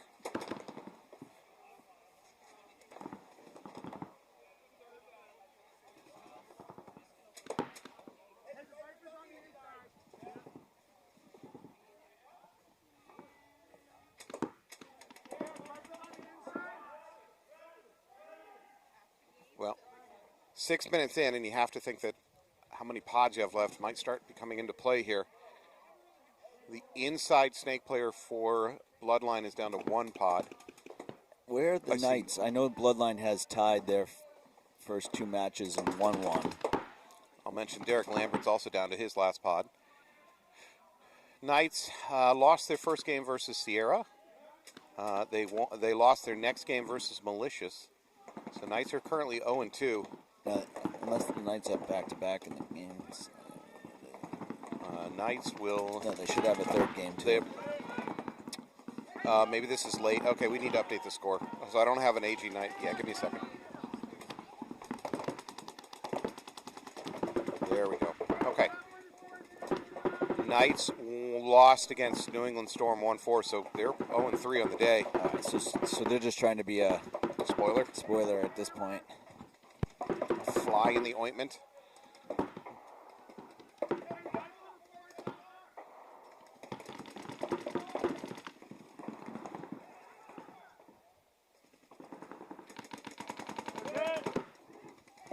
Brian Pierce gets clipped out of that home. So Bloodline down to 3 players, 4 Knights alive. And Bloodline was way too passive in this point. Parsons may have also just drawn his last pod. There's a move for the Knights through the middle. He takes the brick. Does he take the Gemma with him? No, Gemma's going to stay alive. So a trade. So should be 2 bodies left alive for Bloodline. They've got the Snake, the inside Snake, and Gemma over there in the Dorito. Wow, we're now approaching 4 minutes. Derek Lambert pulling his last pod off of his back. Yeah. Gemma needs to be looking inside. These two need to be crossed. Yeah. Ooh, Parsons dodges out of a ball coming for him. Bloodline's going to lose their fight over here in the snake. That just leaves Gemma. Derek Lambert's coming for Gemma. There's the towel. They're going to save him the pain. 3 minutes, 44 seconds left on the clock with 1 point accomplished. Yeah, that's just bad paintball. You could call it slow, technical, conservative paintball. You just choose to call it bad. Oh, it's bad to watch. I mean, Bad to watch. Okay, I'll give you that. It's not fun to watch. No. Especially for the casual fan. So it's just everything that could have happened at any time. So it's just arbitrary. You just chose to sit in your bunker. You know what I mean? I'm just going to I'm going to get overly generalized, but I think the modern paintball player is much more risk averse than we were 20 years ago. So I think, especially with coaches that are going to hold you accountable, you can't. In the days before coaching, you could always come off the field with a different story than what actually happened. Yeah. And cover up for yourself. You can't do that anymore. So I think players are more risk averse for a bunch of reasons. 10 seconds. All right, Trainwreck versus Storm. This game is just starting. Trainwreck on your left, Storm on your right. Storm certainly one of the strong teams coming in. Trainwreck, one of the better surprises of the day so far, looking strong. Storm is going to lose their first player over on the Dorito side.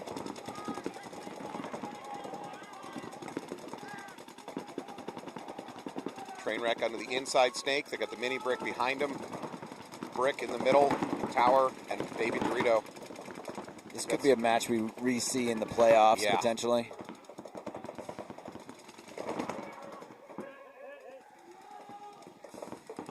Ryan Allen's going to lose his battle up the middle. That leaves a couple Storm players left against Trainwreck. 5-on-3 or 2?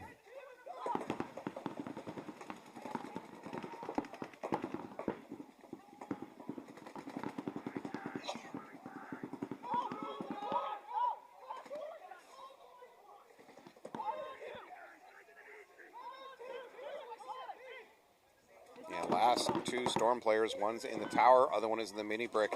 Not a horrible place to defend, just a horrible numbers situation. Ignoring my advice. He scoots out to the S2. Oh, Greenleaf overextends through the middle there. So does Casey. They're not looking. So they're saying 2 in the 4 only, 2 in the 4 only. Well, guess what? You didn't contain the 4. The 4 went into the 5. And then he shot everybody. Oh, no. Are we going to see a penalty here? No, Thomas just got called clean. He looked confused. All right, leaving just a single. Yeah, that's it. Storm is going to towel out of the one. Trainwreck is 2-1 on the day so far. Let's see, Storm. I think Storm is, well, Storm always has a good day, so. Yeah, they're 3-0. Yeah, 3. They won their first match 3-0. They won their next match 3-1 against Wolves. And then 4-1 over the Knights. So, yeah, they're 3-0. They're guaranteed playoffs.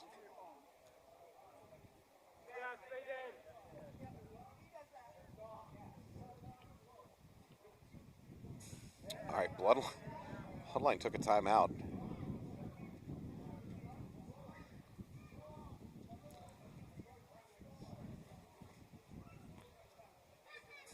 Bloodline down 1-0 against the Knights.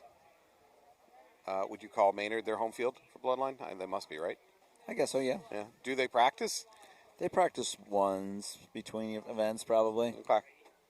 They're relying on that veteran magic to just Yeah. kind of roll out of bed, and They try to play more, but they're adults with lives and Yeah. kids, and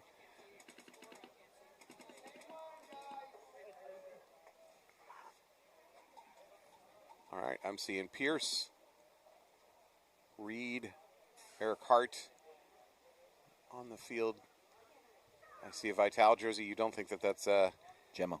Oh, that's Gemma. Okay. And then Fabio taking the field. Fabio, I expect to see over on the Dorito side, working with Gemma. Hart, of course, is a very good snake player, but you can kind of predict he's going snake side. 20 seconds. All right, Knights with a 1-point advantage. 3 minutes, 44 seconds on the clock. Yes, I said that right. The game is 1-0, and there's only 3:44 left on the clock. Incredibly long first point.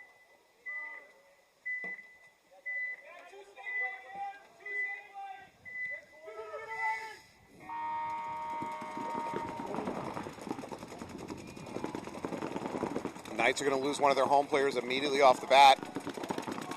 Eric Hart is into the snake too off the bat. They are going to lose.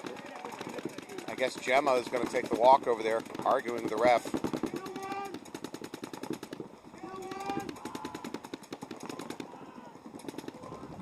Reed very aggressively crossing the 52 there, wedge. He's got to pick a side and stick to it. I think he's thinking about going to their brick. It's not a bad move. Just hopefully he's got some help. All right, so 4-4. Oh, Reed overextends a little bit, gets caught. I think the Dorito corner picked him up. Gave them a, hey, you're number one, over his shoulder walking off the field. He got overshot in his back as he was Yeah. walking up. I'm not saying it wasn't justified.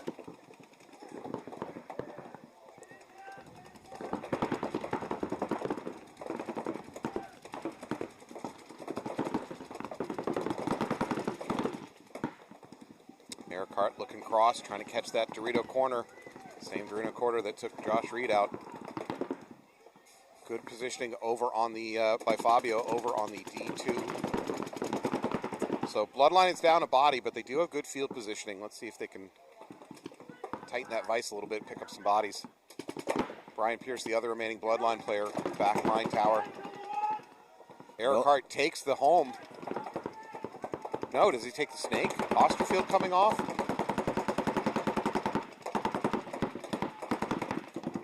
No, home reposition to the standing brick. My bad. It was the snake corner. So 3 bodies left alive for the Knights. Standing brick, tower, Dorito corner. You just can't allow that.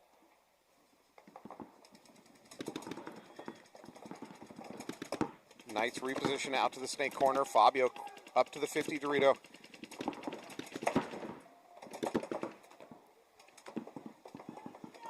Eric should have a shot on the tower if he looks inside. He's going to have to wrap to do that. That would put him at risk from the snake corner. No, you don't have to wrap to do You it. think he can look on the inside? Yeah. Okay. He's shooting at you now, so I don't know if it's the greatest idea to do it, but now you do it. Brian Pierce moving up to the wedge. Because Fabio can pinch him out, and you can shoot him from there. Jeez, we're already at 60 seconds. There's only 1 point on the clock. Eric Hart has now crossed the 50 to their side of the snake. Yeah, he has to take that gun battle, though. Yeah, well, he has no choice. No, he has to go inside. Yeah. Right now. Pierce now crossing the 50 to their wedge. We're at 40 seconds. There you go. Yeah, that good move. Pierce is going to continue to push. Pierce should launch. Pierce has to launch. Time dictates it. No, he launches, waiting, gun waiting for him. He does manage to trade with the Dorito corner. Fabio makes it up to their D1. That tower should not be able to live. No, Fabio loses that gunfight, and he is frustrated. Eric Hart is in a one-on-one with the last remaining Knight player. There is no time. 15 seconds. I don't know why he's walking, but... Did he get him? He got him. Oh, he's got time. He's going to tie it up 1-1. What a chaotic finish there.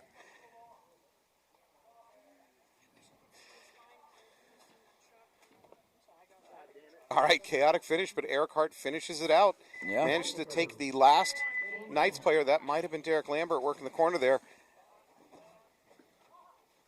All right, and that's going to be time. We're at 5 seconds left on the clock. So that match is over, tied up 1-1. For Bloodline, let's see where that leaves them for the day. Give me a second.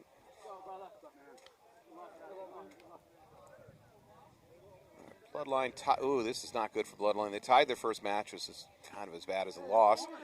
Bloodline tied their second match 2-2. Oy. Bloodline did manage to win in the third match, and they're going to tie their last match. So 3 ties for Bloodline. When's the last time you've seen a team with 3 ties in the NEXL? Right. I can't imagine. That might be a first. So they're going to be 1-0-3. All right, for AG Knights, seconds. I believe that's going to put them at 0, 3, and 1, if my memory is correct. Excuse me if I'm wrong.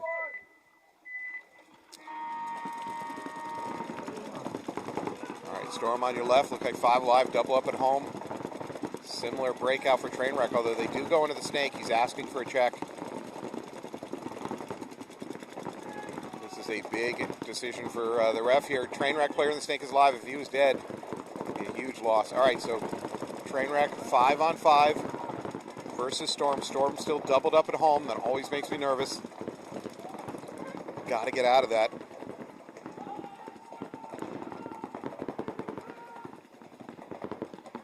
Storm needs either their tower or their standing brick to get out, because the Storm home double up can't move until somebody else moves.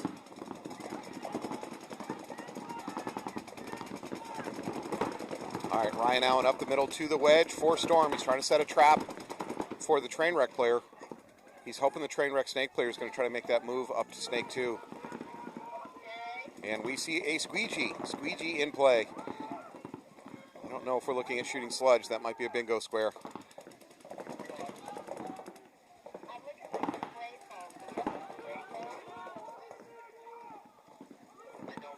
Big slide out to the snake corner by Trainwreck. That may actually embolden their inside snake player to try to make that jump to snake 2. If he does, Ryan Allen is going to chew him up. There's a gun waiting for that move. Still 5-on-5. Just under 9 minutes.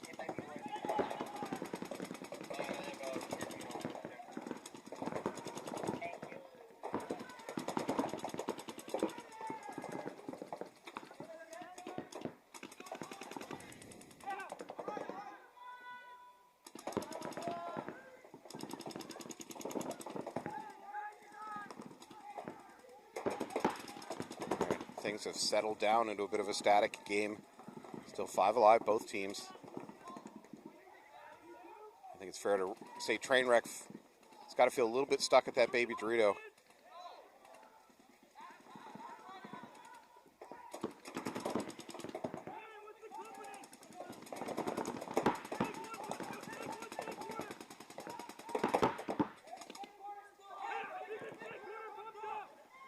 That is, yeah, Trainwreck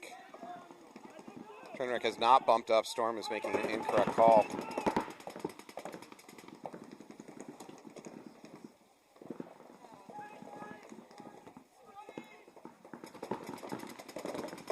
So again, we may be approaching that point where we start talking about how much paint do people have left. Trainwreck tower player, I think he only has 1 pod left on him. Ryan Allen's got plenty of paint left on him. I see 1 pod left. Do I even see 1 pod left for the Trainwreck player in the brick?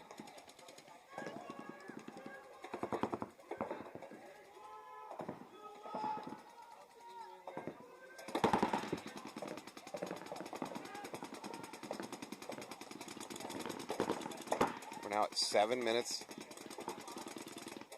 Yeah, brick player for Trainwreck pulling his last pod.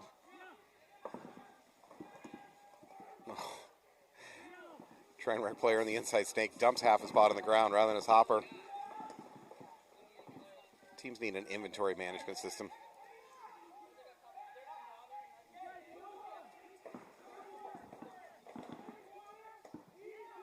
This is slowed down into a very much let's wait for the other team to make a mistake point. Neither team is really showing any interest in moving forward. Both teams doing well enough their gunfights to not lose them. No, Dave Tuff's D3 does not have a pod limit. They were going to have a pod limit, but the captains voted it down, overturned it, I should say, and we went back to unlimited paint.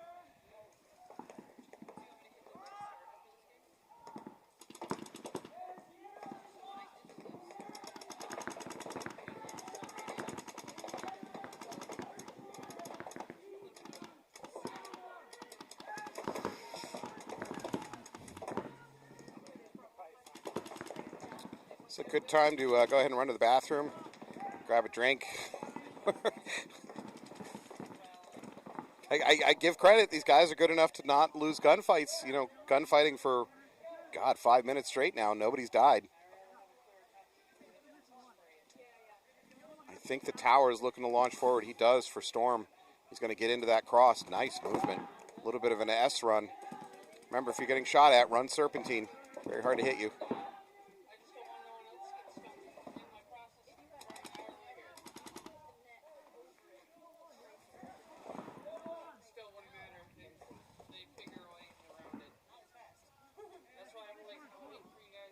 All right, now approaching 5 minutes. Still 5 on 5. Trainwreck with a 1-point advantage. What are you guys waiting on? What do you need? Killing a wasp nest that's being built as we speak, so we're going to clear the tower after this game.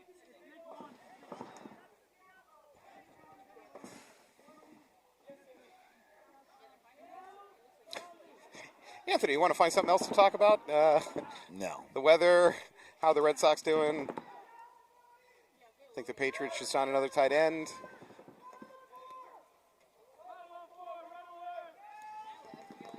I think Storm doesn't care because they're in no matter what. That's true.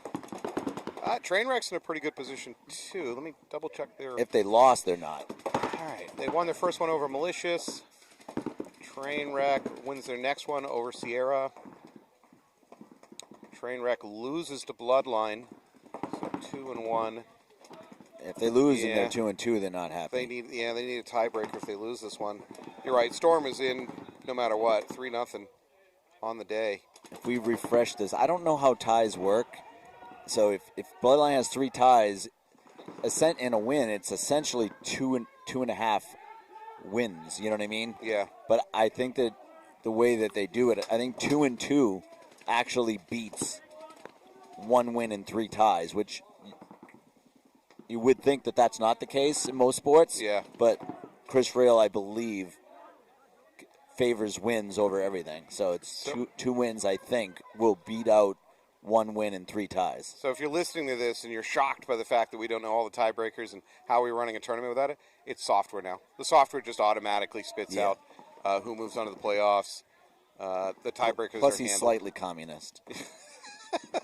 and believes in sharing and all those other crazy things. Teams shall grab the means of playoff production.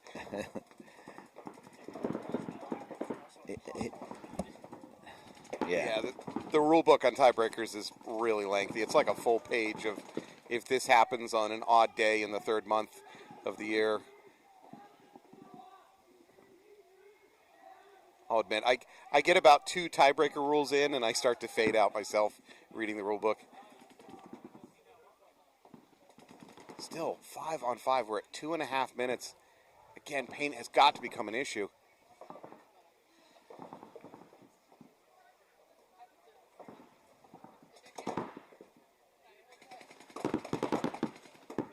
Jeez.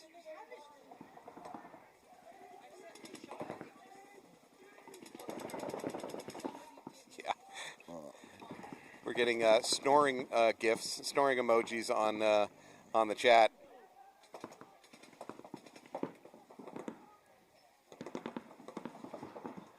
Okay, this might not be the highest rated game of the day.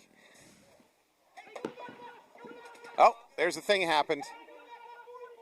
Trainwreck is going to lose their Dorito corner. Oh, and I just heard a thwack. I think another player might have gotten picked. Yep, Dorito player for Trainwreck also going to take a walk. So suddenly it's 5 on 3 with 1:30. Storm now crossing the 50 to their D1. Storm is going to win this one.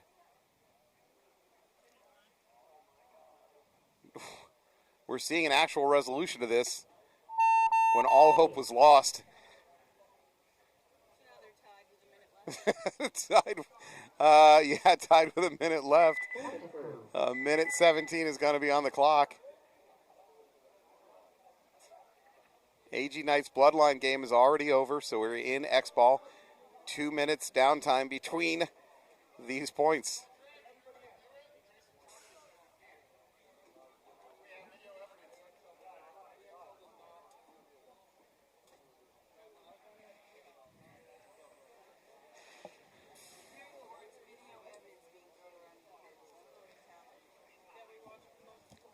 So I can tell you what's going on. Is there malicious have heard me on air say be And they're right, it did happen. But we don't have an official replay policy. We don't have a, right? If a game ends, even with a bad call, do we have any official stance on how to resolve it? Timeout. Well, the only way to do it is to have me not commentate anymore and have me just be the head ref from the tower. Because, yeah, that call would have got reversed.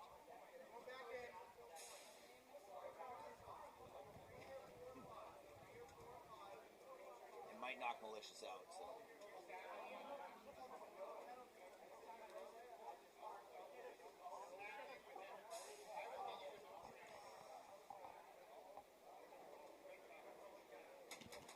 Well, maybe I can see the overall record for the day. Let's see. Around fields.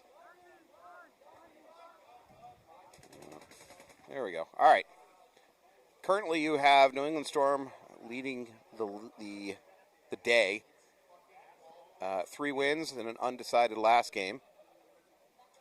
Right? And then Trainwreck, 2 wins, a loss, and an undecided last game. That's what we're watching right now. Boston Bloodline, 3 ties and 1 win, and they're in 3rd place. How does that work? How does that work? Well, it should be. Yeah, it makes sense. In like hockey, if you Yeah. tie, you get 1 point. Yes. If you win, you get 2 points. So Sierra is currently in 4th place with 2 wins and 1 loss. They haven't played their 4th game. If they win their 4th game, they move up. Bloodline drops. Malicious, similar situation. If they can win their next game, I think they're going to leapfrog Bloodline. Correct. Yeah. I think if Malicious wins and Sierra loses, 30 seconds. I think if Malicious wins, Yeah. Bloodline's hold on 3rd place is very tenuous with 3 Yeah. ties and 1 win. It's largely because other teams haven't played their last game yet. Sierra would have to beat the Wolves, and Malicious will have to beat AG Mafia, and then Bloodline is out. Yes. Yeah. All right, we got a minute 17 to decide this. Let's see. There's no overtime in prelims. Storm chooses kind of a defensive mode. I don't blame them. They're already in the playoffs. Trainwreck a little more aggressive. If Trainwreck loses this or ties, their Trainwreck is going to be in a bind as well. Yeah. Yep. Actually, they need to lose. If Trainwreck actually ties, they're definitely in, because they'll be 2-0-1, which will trump Bloodline. Well, Bloodline will be out. I think they agree with you because Trainwreck is clearly not throwing caution to the wind. Both teams are basically kind of content to sit, hope for something major to happen. Otherwise, they're just going to let the clock go to nil. Yeah, this is really just hurting Malicious and Bloodline. Bloodline is the tyingest team to ever tie this tournament. I think we might have lost a Storm player. No, did it bounce off his head? I think it bounced off his head. All right, we're now at 10 seconds.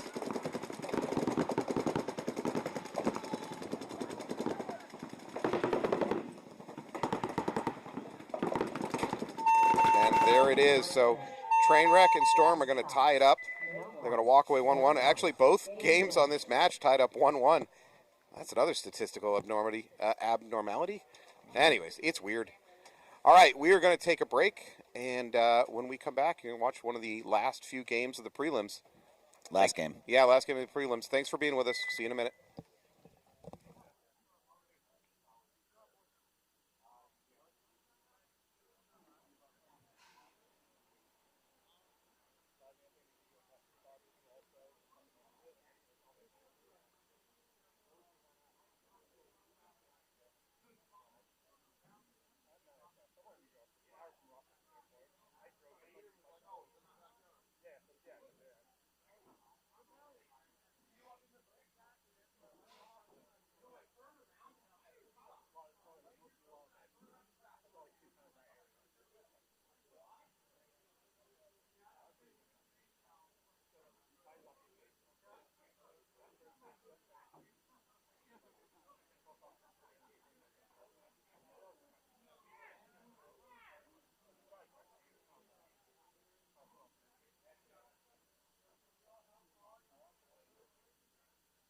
4 minutes.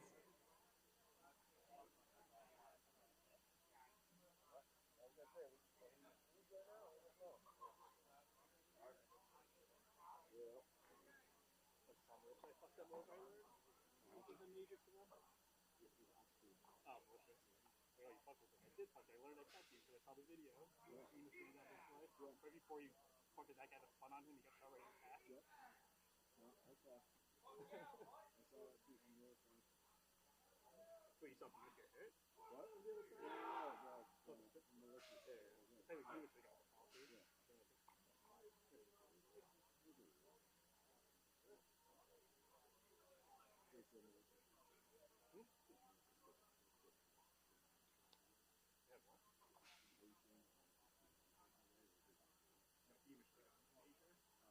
He was supposed to hit him, he got major. That guy spun on him, but right before he got him, 3 minutes. I see the video, and they came down and told me, like, oh, that's the right call. You guys saw it right away.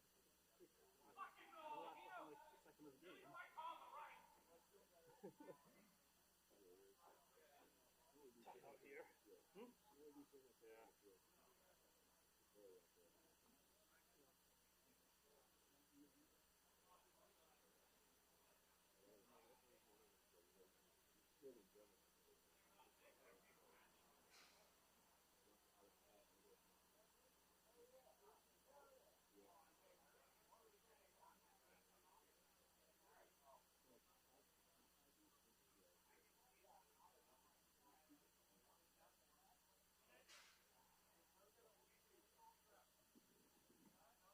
Alright, let's get through this match and then we'll get along.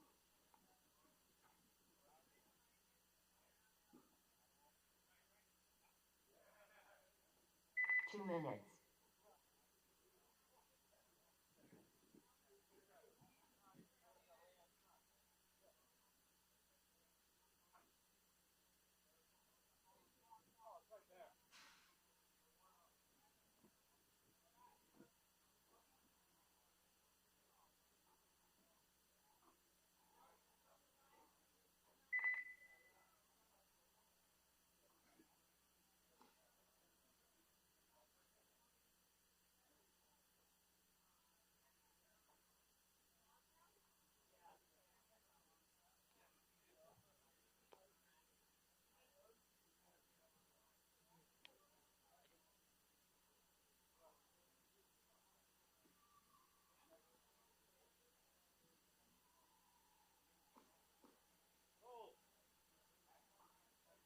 What now?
5 minutes.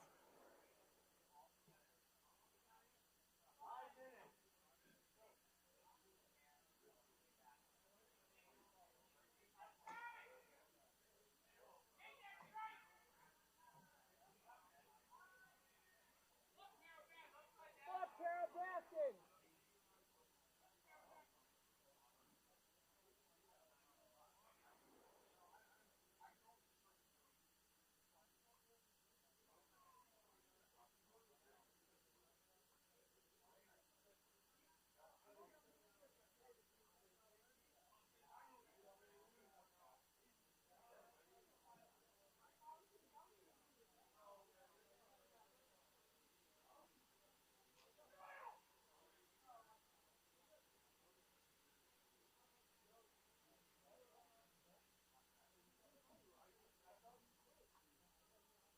4 minutes.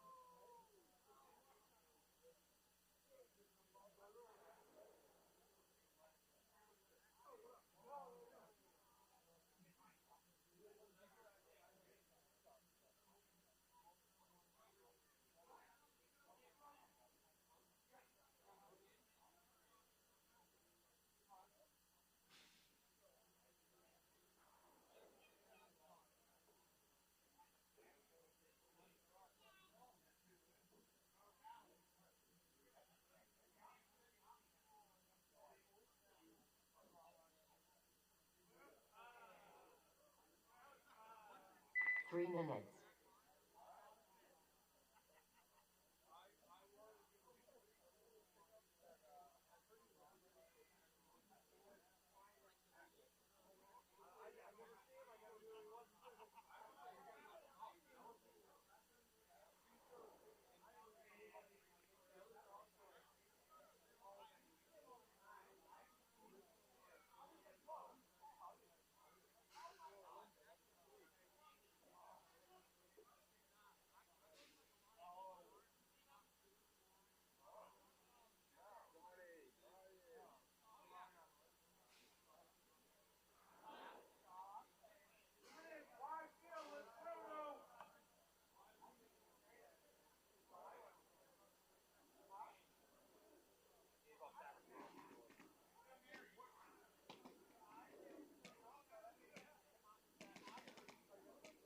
Two minutes.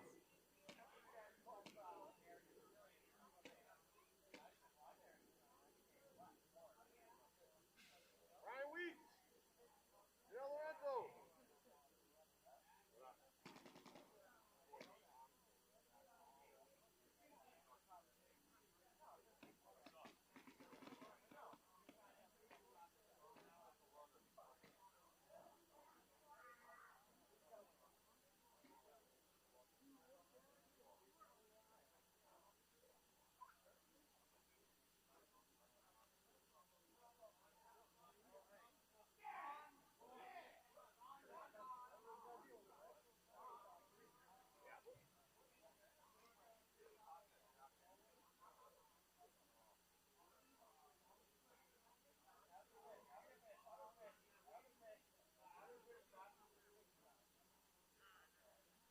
1 minute.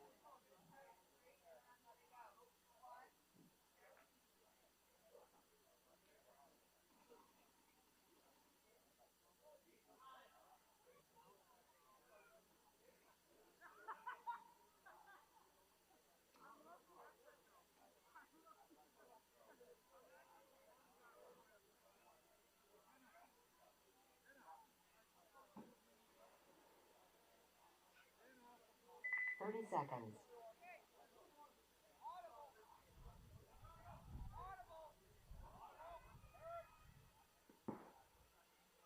20 seconds. All right, welcome back here to NEXL action in Maynard, Massachusetts. This is event 3. You're about to watch the last prelim match of the day. This is going to be Sierra versus AG Wolves. And on the backside of that will be AG Mafia versus Malicious.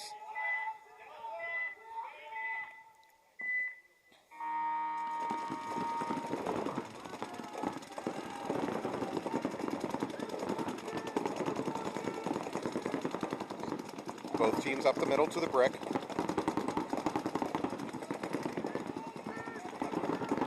Neither team in the snake. I don't believe either team has a snake corner presence. So right now, snake is kind of wide open. It's going to be a tough take, though.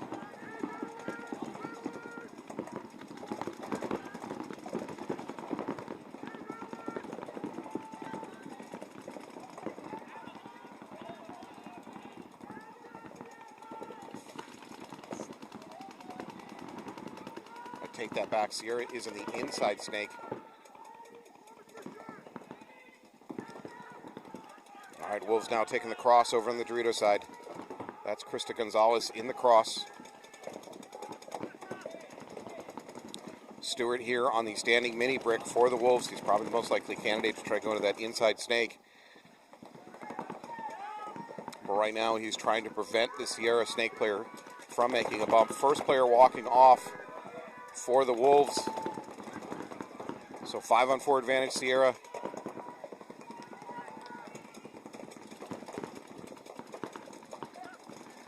Wolves move to the brick in the middle from that mini temple. Good move, get out of that mini temple.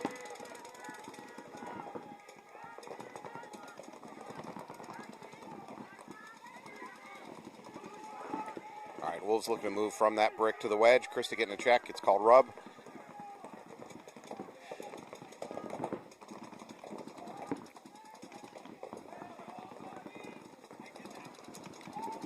Sierra player, if he has aspirations of getting the snake too, it's going to get a little bit worse. Now that Wolves are in the wedge, they're going to be able to get a gun up. Bemis gets the wedge. However, Sierra's going to lose their baby Dorito. They lose another player from the Dorito side, so suddenly 4-on-3 advantage for the Wolves.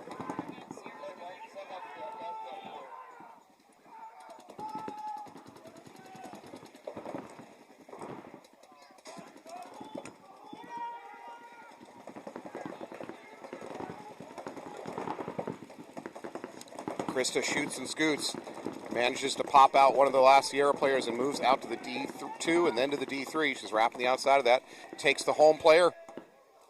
However, it's a trade. Krista's going to leave, does take a couple bodies with her. Jeff Bemis now the front end of the spear for the Wolves. And that's enough for Sierra to towel out.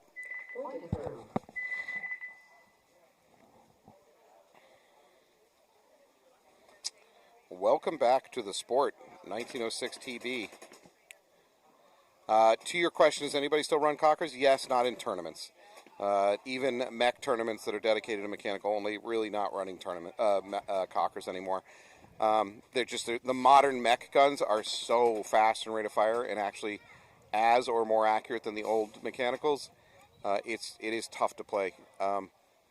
Autocockers certainly have a following in terms of they're kind of regarded as a classic, an antique, a collector's item. So there's still plenty of them floating around. There's even in the last few years new custom cocker houses coming back out with new product. So, but tournament relevant, not really anymore. 10 seconds.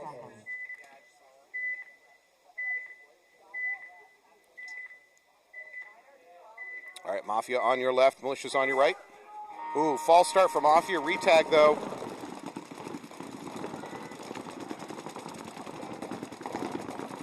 Mafia still doubled up at home, one up the middle of the brick. They got tower, they got mini brick. Militia's doubled up at their brick. Now they're bouncing out to the cross. Still 2 at home for Malicious. Nothing over here on the snake side for Malicious.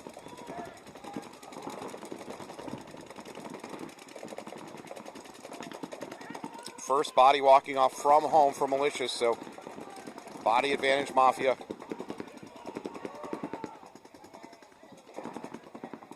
Four on four now. 4-on-4. We did lose one of the players for Mafia.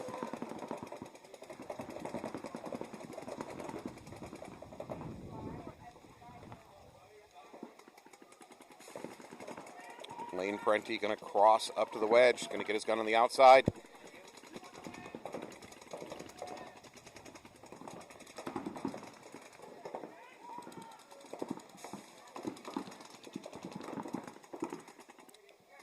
Malicious gets out of that cross. They make it into the D2.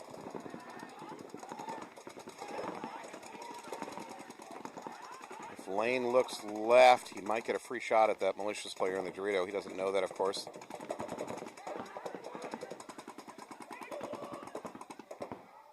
Another kill, another player peeling off for AG Mafia. So it's 4-3 advantage Malicious. Malicious now making it to the 50. Lane doesn't know it yet, but he's going to be in trouble soon. Vasquez may launch to the middle here. Childs is eliminated too. They should concede. Yeah, there goes Vasquez. Lane trying to live behind his gun.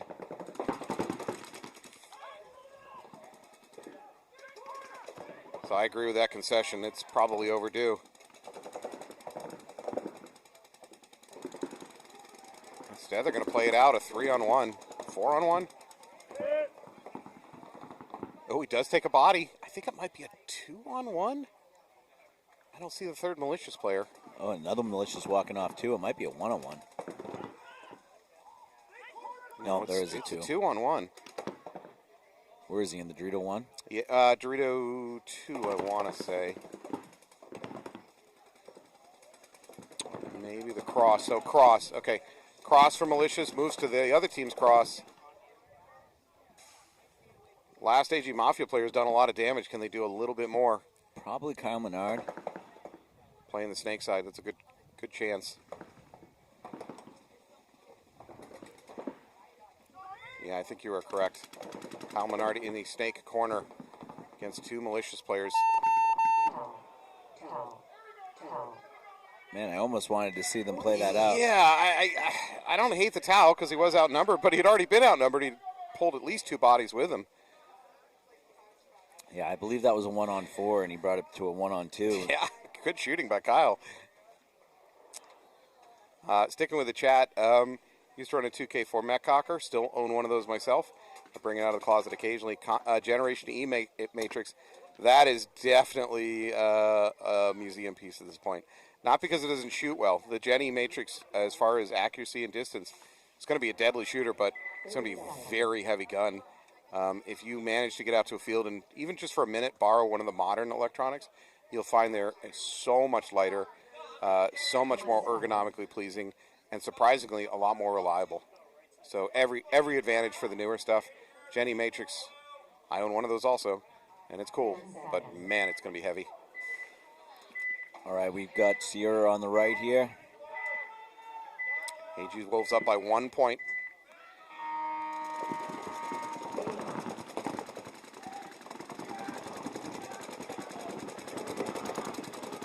First body peeling off. Sierra losing one of their middle players. I think we have D for the Wolves in this standing mini brick. Looking to make his bump. Looking to go in the snake. It's this wedge for Sierra that's preventing that. Oh, it's attempt and then a withdrawal.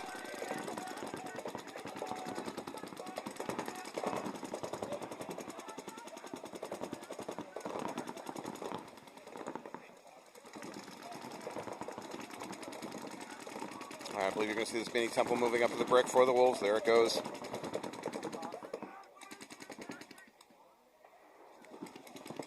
The Wolves are going to need to disrupt this wedge for Sierra if they want to get into the snake.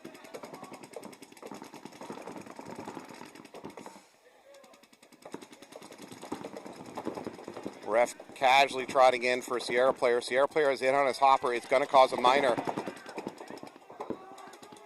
Another Sierra player, seeing the damage beforehand, drops back to a more defendable position in that tower. So 2 Sierra players left alive. Their coach has seen enough. They're going to towel out. Yeah, that was a legitimate flag. He did have a hit on top of his hopper. He was not aware of it, but it was there. So Wolves are going to go up 2-0. Sounds like we have our first tank burst disc of the day going off in the pit to my right.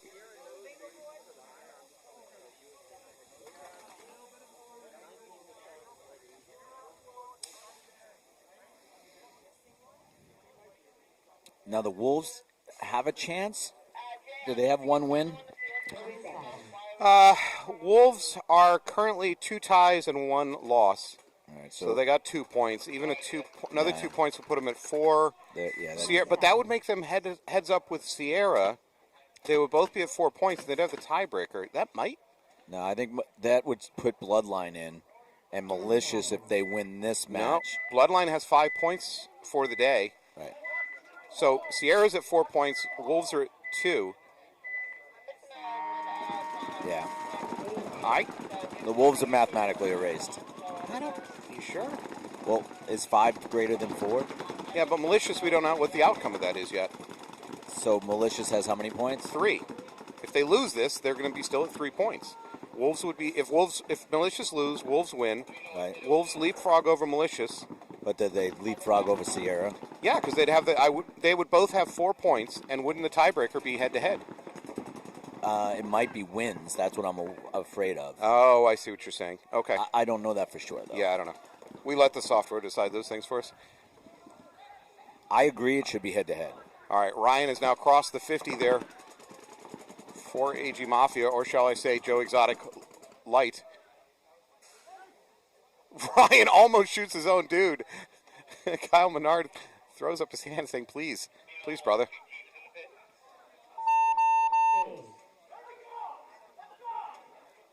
All right, and they're trying to pump each other up. Yeah.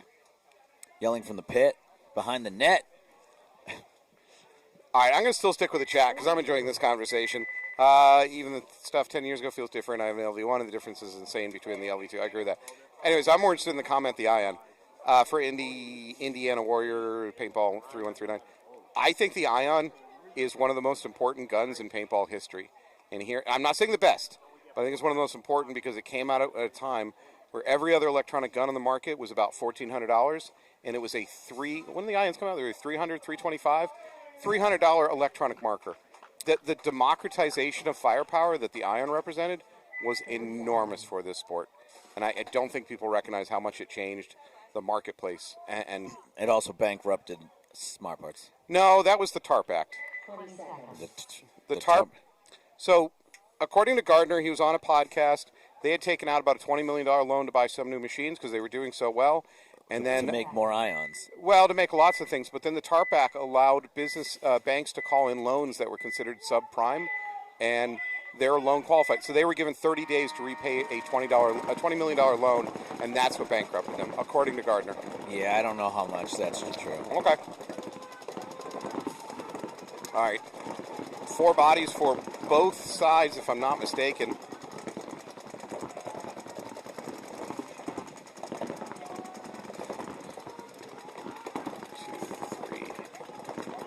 Yeah, I think we're at a 4-on-4.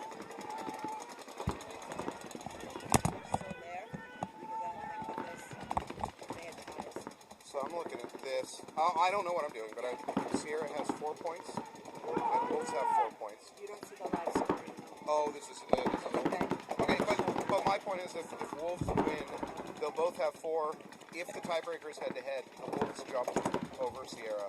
If the tiebreaker is head-to-head. Right, but they have 2 ties and they have 2 wins. So is that the tiebreaker? Is the amount of wins? I don't know if they played each other, but I'll look. But I'm just saying that the system is keeping them in 4th right now, even Right. despite the loss. Oh, Wolves are playing Sierra right now. So that if it's a head-to-head, I don't know what the tiebreaker is. I'm just showing you that right now they're still here despite the fact that they're Yeah. Thank you. Sierra has turned the field here with the snake.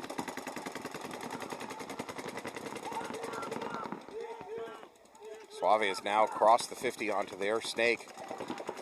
I believe that's Krista Gonzalez in a lot of trouble over there in the cross. She's trying to get her teammate in the Dorito over her shoulder. Suave has help here. I'd like to see him try the bounce off the brick. Krista is about 3 feet out of protection. She's living behind her gun right now. Suave pops inside. She jumps back into cover. I feel like if he shot off the brick right now, that Krista would have no coverage. Now, Krista got clipped in the right side of her goggles.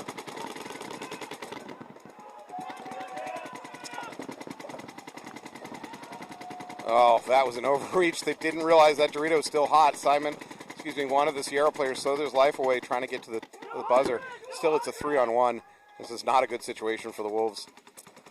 Now, Suave can go right to the brick and just shoot from the outside.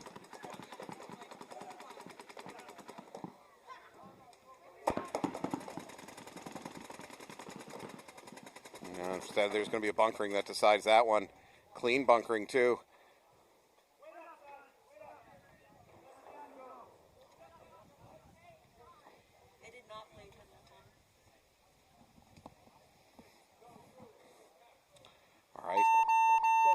Sierra's going to bring this one within reach to a 1-2 match. 5:20 roughly on the clock. AG Mafia and Malicious taking the field again, tied up 1-1. 8 minutes on the clock. All right, we'll continue this chat discussion. So Indiana Warrior, I think the Axe, and especially the Mini Invert, or Invert Mini, or Mini GS, whatever they're calling it now, I think that Mini GS is the spiritual successor to the Ion. It's another gun that's in around $300 price range. The Axe is its bigger brother, but the Mini GS is for this generation, the new Ion. It gives players... Now, the marketplace is more diversified. There's a lot more gun choices to pick from than there was when the Ion came out. But again, for a ton of players, the Mini GS is like their intro into electronic paintball. Matter of fact, a lot of people are skipping the Tippmann phase of their career, and their first gun is an electronic. Maybe I'll let the chat. But if you're going to start out with a fresh kit, marker, tank, hopper, etc., for 1K or under,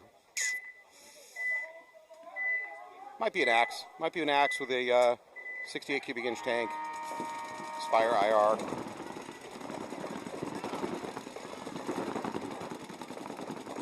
All right, both teams in a bit of a pocket play.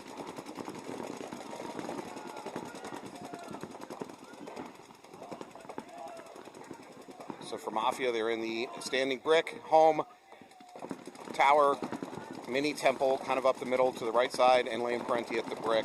I don't know what the mini temple, their next pit stop is. I mean, if Lane bounces out of that brick and gets the wedge, then that's obviously that mini temple should go there. But that mini temple is not a great place to be, and it doesn't have a great selection of secondary movements. Kyle Menard is deep down the snake now. Kyle Menard all the way to their S2. Nothing can stop him. He should just go on his belly, but nice counter by Ryan Cotter over there on the 50 Dorito. Yeah, Ryan Cawthorn kind of threw his body away trying to get to that brick. He was that temple player I was talking about that was in a bad place. Yeah, Kyle has to now come down to this side to turn guns. But if he goes around the corner of this this little micro wedge on the snake, he might be at risk of a drop shot catching him, even if he's on his belly. I'm not sure that's true, but it's possible. Well, Sierra player might be able to shoot down into the snake. Well, Lane's gonna die soon if they don't do something. Yeah. You're right. Risk or no? I think you're right. I think that's the solution here.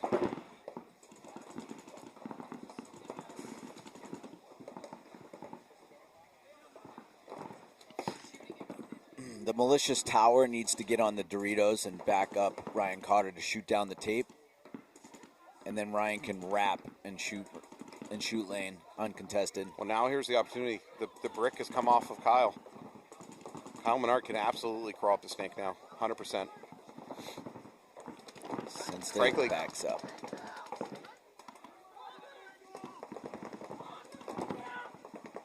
Yeah. Nice shot right there by Kyle, Lane. Yeah. Lane shoots him in the feed neck.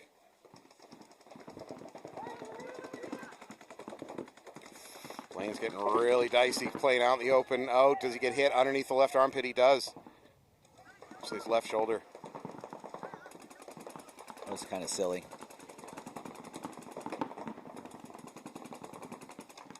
Kyle dropped back. Yep. Kyle Menard dropped back to the S1.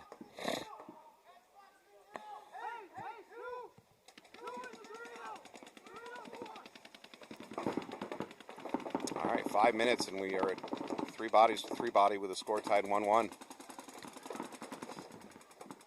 I don't think teams have really practiced his field well enough. Certainly, obviously, the Mafia guys, I'm hearing, didn't really practice on this field, but no, a lot of teams don't feel like they have the confidence that they should on a field that was out for 2 weeks worth of layouts. They're hesitant to make certain moves because they're not 100% certain of what that entails. While we're talking about that, the Dorito player from Malicious gets a crossfield shot on Kyle Menard. Kyle takes a walk, so that leaves a 3-2 body advantage for Malicious.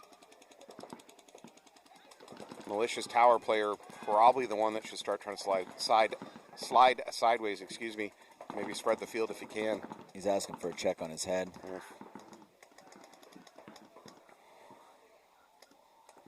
Where is the second Mafia guy? In the brick? We have Dorito corner, snake corner, I'm told. Indeed. Snake corner is going to move into the outside snake one. Malicious picks up on that movement, gets the gun in. Now everybody's looking away. Snake player for Mafia can kind of do whatever he wants right now.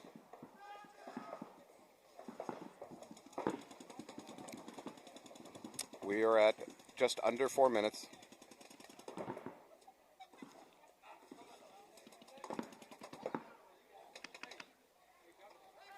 I don't like that bump back, unfortunately, because now it's going to give the Dorito able to wrap. Well, we're going to lose our tower player for Mafia.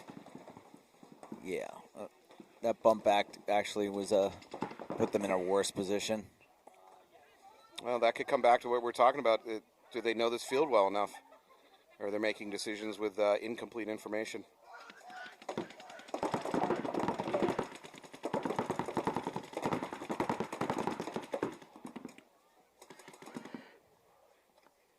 All right, James Childs trying to make something happen. Yeah, it's not going to work. 3-on-1. I don't blame him. And, he did his coach a favor, saying, hey, I'm going to try here. Yep. So, hold off on that towel for a second. I'm going to stick with the chat because I'm really enjoying this. So used market, 170R. I probably wouldn't go 160 just because parts, Eclipse does sunset parts after a while. So there's a limit to how old I want to go on Eclipse markers. They're excellent, but especially solenoids become hard, and sometimes reg seats. So 170 I would endorse. As far as compressed air tanks, compressed air tanks pretty damn reliable. They're all kind of interchangeable these days. Home filling is still a bit of a dream.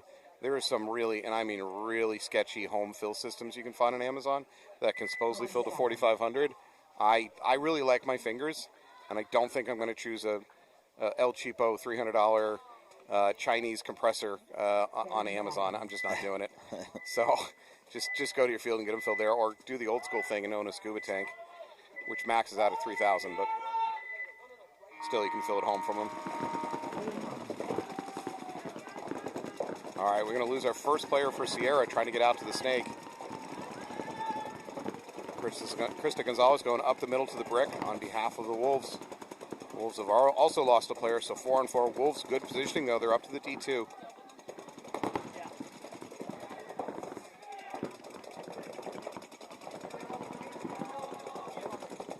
Ferland responds by taking the brick himself up the middle for Sierra.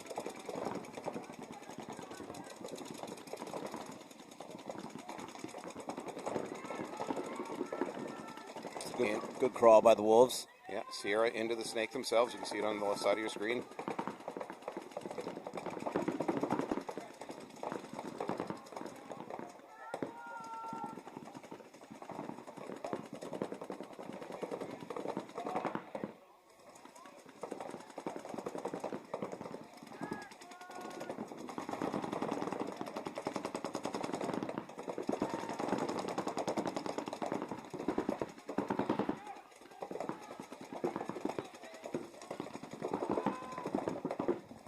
Sierra spreading the field a little bit by getting to this standing mini brick.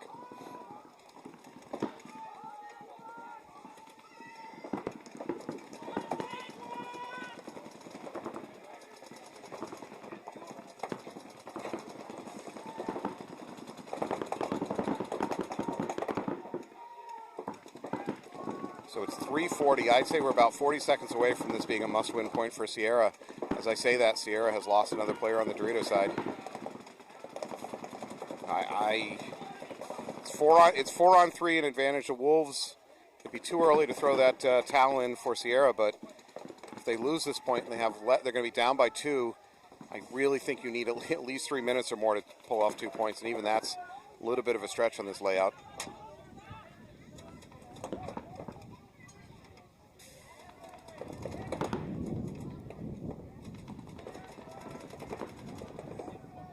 Wolves in good positioning, though.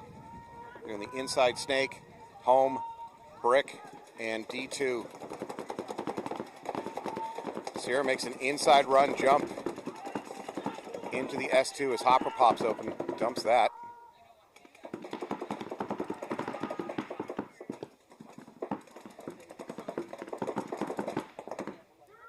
Fernlund comes over the top of the brick long enough to assure that nobody's looking at him. He uses that opportunity to dive out into the cross. He's going to stay on the Dorito side. We are now approaching 2 minutes, 30 seconds.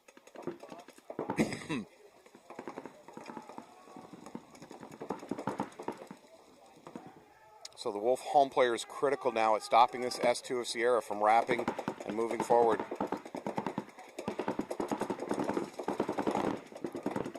Where are all the other Wolves? I see 3 Wolves. That's it. D2. Nice shot right there by Gravel. Holmes taking a walk. Snake and Brick. Oh, he's got to see that. Chris is going through the middle. Okay, we did just hear that's a major, so that qualifies as that's a penalty on our bingo board. Oh, nice shot there, too. That's a 2-on-1 now. We're now at 1:45.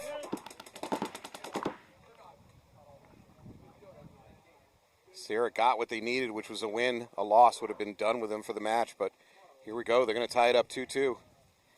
I actually think the launch was not a great idea. Like, you're up. The crystal launch? Yeah, you're up bodies and you're up a point. Yeah. Make it hard.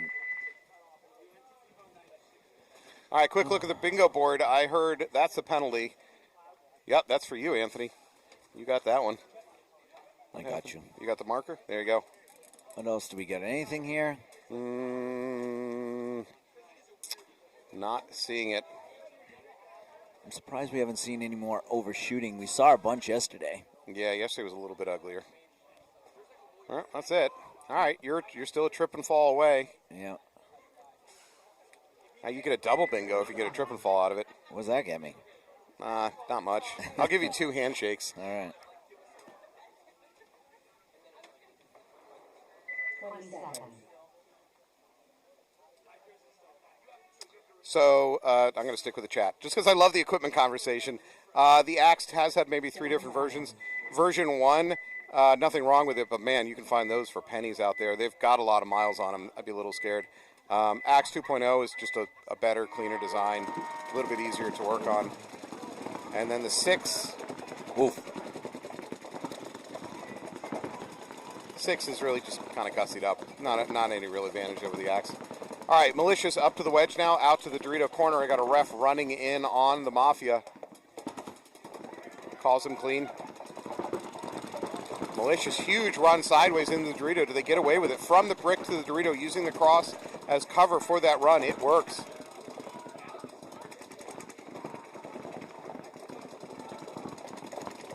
Malicious up by 1 point, 2 minutes 40 on the clock.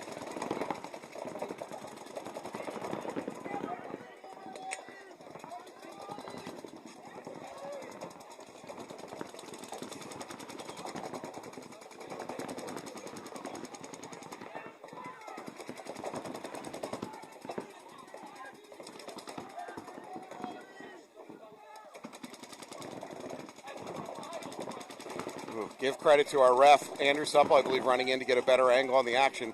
He pays for it. Gets a bit chewed up, cutting around that corner. Thank you for reffing. Ref shot up? Yeah, I mean, I don't know if I don't know how. I'm not even turning my back. I don't know what's on the board. I don't know who gets it, if it's me or Anthony. I would say he didn't get shot up. He got shot. I know. He didn't get not like yesterday. No, it wasn't brutal. And again, I don't know who would benefit from that, but I'm saying it wasn't that bad.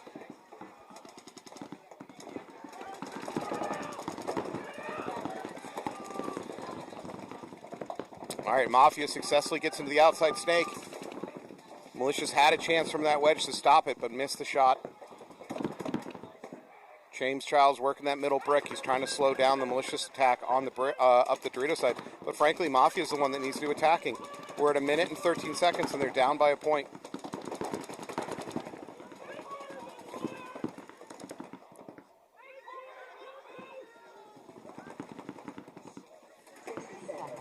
And there's the 60-second call.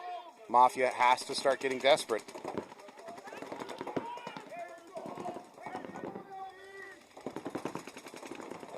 Yeah, Mafia is out of it for the day. They're not going to make the playoffs, but still win this match, man. There goes James Childs, makes a move. Think he gets clipped trying to make that move to the cross. That cross was not going to get him upfield. Malicious honestly just put 2 in his back unnecessarily. That was not necessary.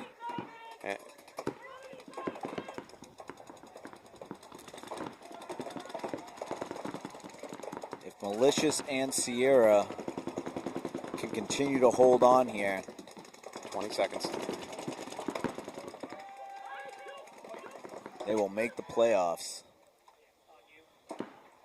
I think Malicious thinks that they're... Pablo just broke my button because he sucks. He does. They didn't need that point. They just needed to make sure that Mafia didn't get that point. They just wanted to make sure the button was broken. The brand new button. We haven't even paid for that yet, man. Oh, Pablo. That's still, we still got a loan out on that button. I'm going to have to take it out in some painting. All right, so Sierra needs to win or tie, I believe, this one right now. So I think a tie puts Sierra in. A tie would give them 1 point. That would get them at 5. Yeah.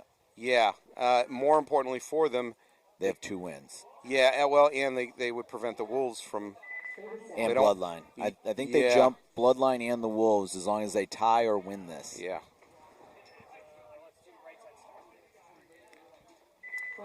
Malicious did just punch their ticket to the playoffs.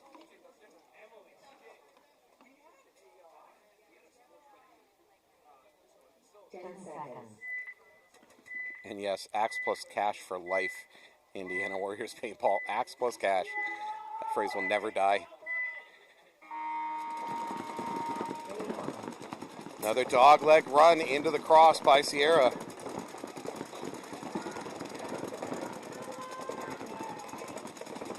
I still can't believe how many Axes and Minis are like sold. Oh, it's stunning, stunning. The Mini GS is the new tip in '98. Everybody's got one. Everybody bought one as their first marker. Yeah, it's just tens of thousands of them out there. It's crazy, and they're good little markers. All right, Sierra 2-2 tied up with the Wolves. We're at a minute. There is no overtime. I like where the Sierra guys coming up here. Wolves take a walk. So we're going right onto their side.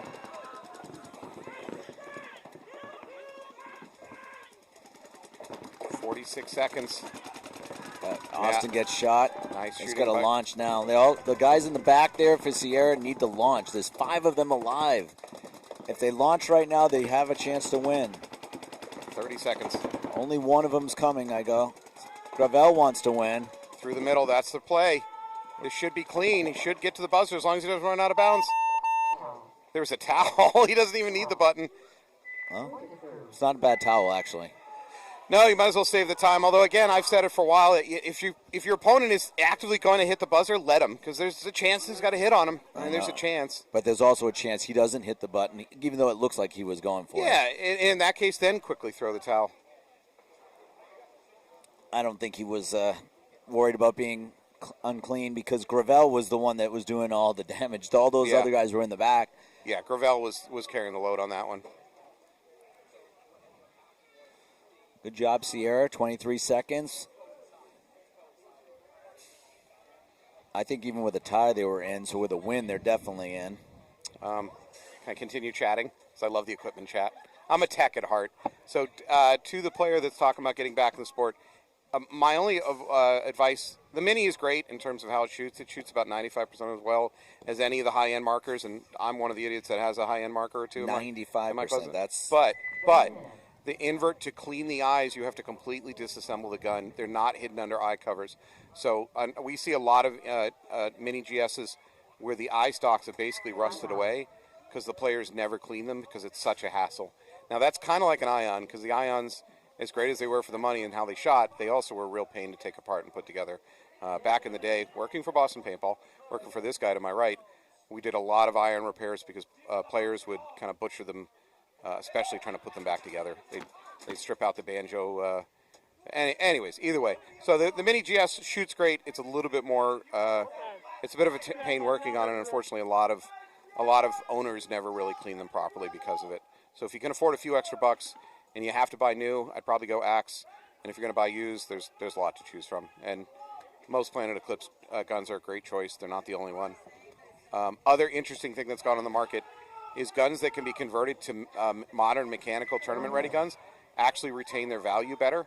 So there's some high-end electronic guns, like say a GOR5, which I own one of those, great gun. It cannot be converted to mechanical. So actually, as time goes on, lose more of its resale value because guns that can be converted to mechanical are just more highly valued. Thanks for coming to my TED Talk.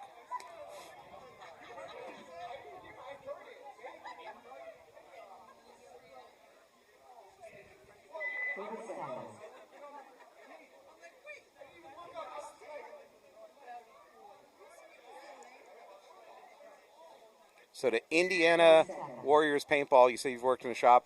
How many mini GSs have you found that the eyes are just absolutely packed full of broken paint because the owners just are not going to take it apart to that extent?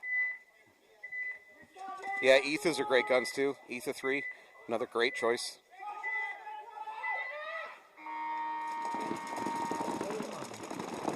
All right, Wolves down by a point. They're going to send D through the middle, Krista through the middle. Krista's going to be the first to die.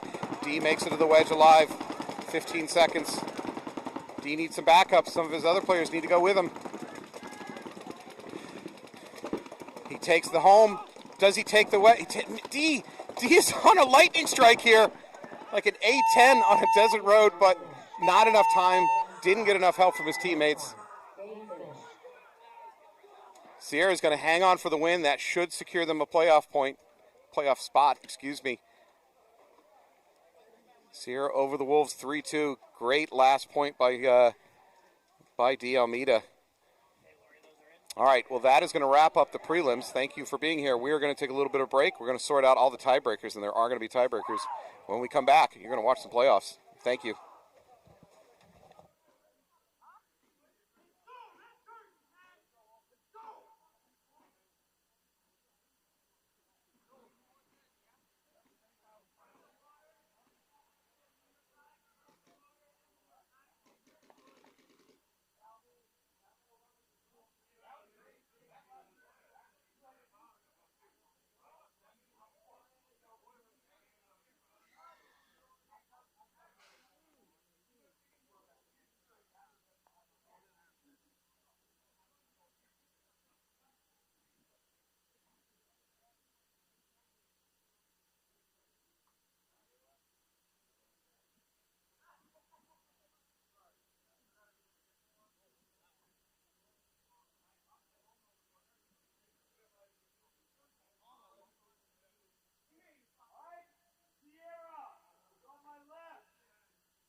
Thank you for today.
Playoffs, that means they'll get their asses and they'll fuck it up.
5 minutes.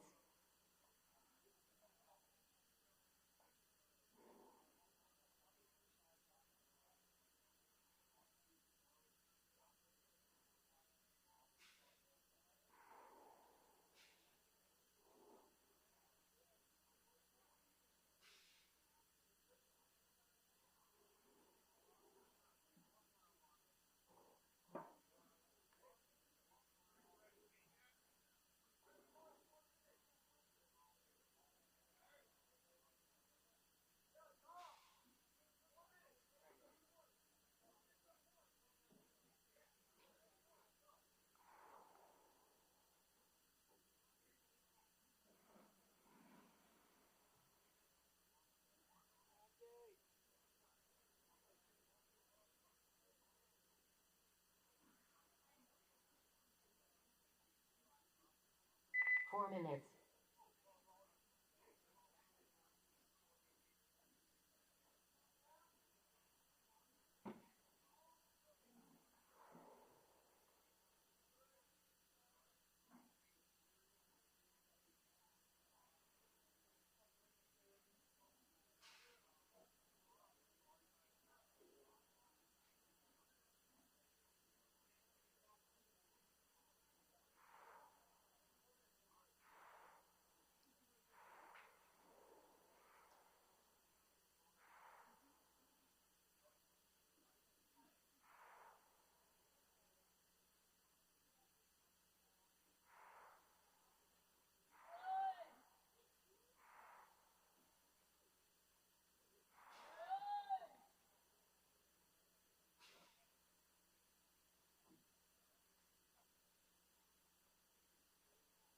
Three minutes.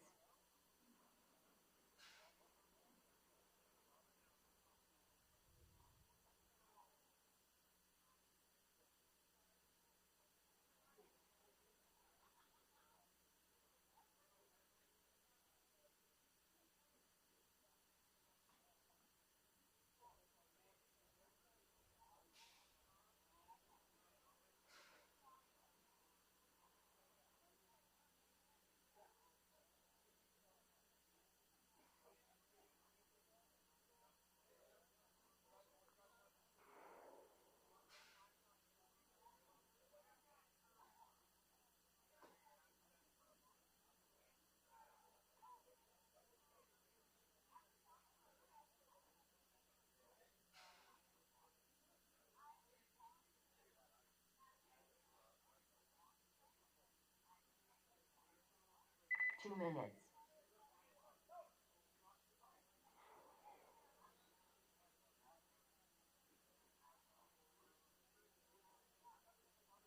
Last field.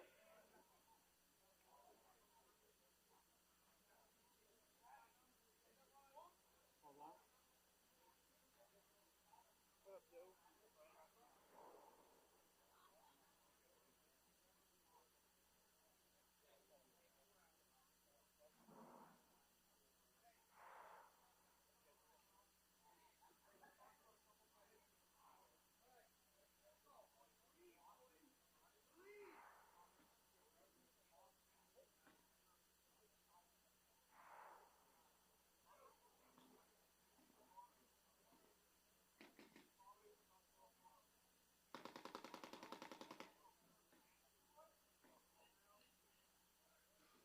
1 minute.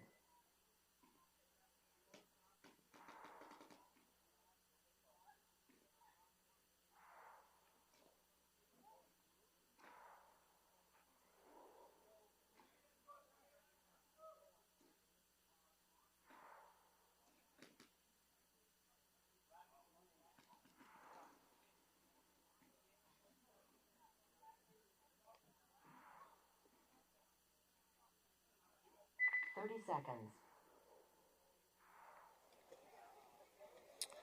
We are back. Here is semifinal playoff action time between Sierra and Trainwreck. Sierra's going to be on your left. They have just busted out their playoff jerseys, apparently in the red. Very heroin-esque. 10 seconds. Sierra traveling here from Black Ops Paintball in Canada, mostly to get away from the smoke.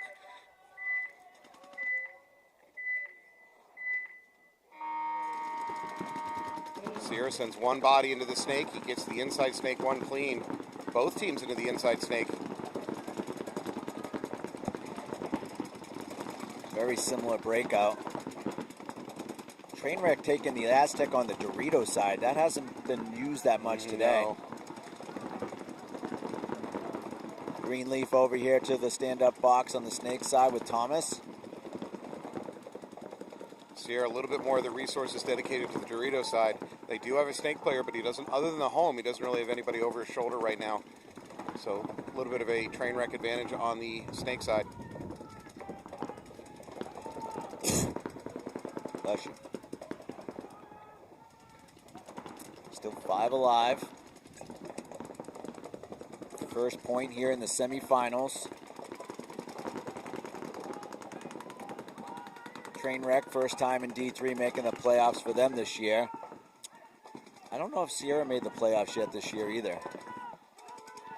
Sierra makes it out to the D1. At the same time, Trainwreck makes it into the outside snake and the snake corner. Now Dorito corner. Now D1. Trainwreck is moving everywhere on the field. Sierra really lost containment there for about 10 seconds. Trainwreck players went everywhere they wanted. Sierra gets out to Dorito corner. Kind of matching them over there. They're almost completely matched up except for the home for Sierra versus the snake corner for Trainwreck.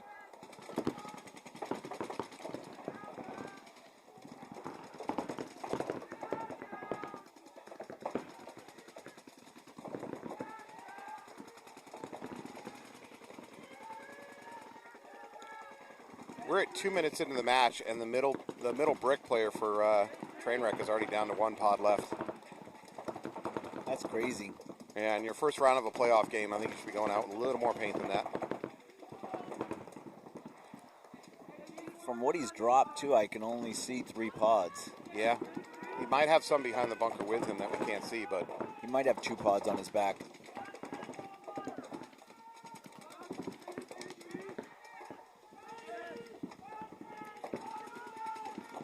All right, still 5 alive, both sides.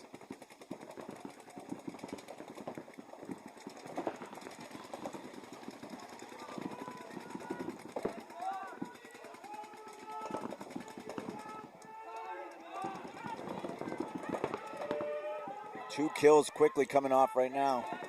Oh. Yeah, Trainwreck is going to lose their middle brick and their outside snake player.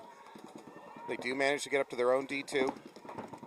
That's going to put some pressure on Furlan here in the middle for Sierra playing the brick. I like this move by Suave. Rico.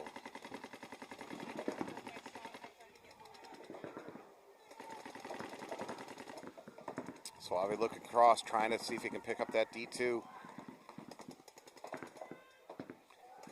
So now that D2 for Trainwreck is under a lot of pressure here. He's got to survive, and he needs a teammate to cover him because I could see Sierra sending a body to bunker him out soon.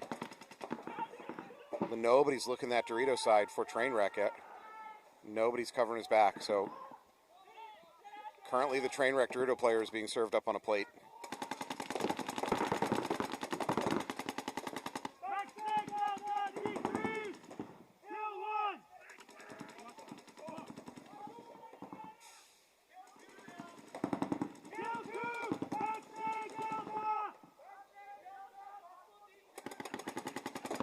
Sierra is simply going to set up on the outside of their own Dorito, trying to catch the Trainwreck Dorito player in a snap battle. Now Sierra launches, manages to make the trade. Again, nobody from Trainwreck really covering him. Trainwreck loses their tower at the same time. I think that just leaves the snake corner as the last player alive. Probably should towel. Yeah, Sierra's still got 4 bodies. Yeah, there you go. There's the towel. 4 bodies alive for Sierra.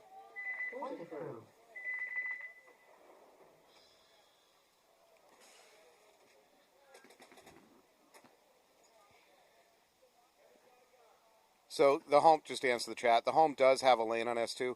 A run to the S2 is fairly unusual in the breakout, so it's possible for them to make an unusual run. We've seen it a few times today, but it isn't risk-free because any gun that's trying to shoot for the mini brick that's on the back line, you're going to have to run through that same lane to get to the snake too. So even if they don't intend to shoot you, you kind of have to run through their lane anyways. All right, Anthony. Evidence says this is not a fast field. I know we've been saying that all weekend, but honestly, D4, not run very fast. D3 today, it's running even slower in terms of how many points are scored. Well, D4 was above the average.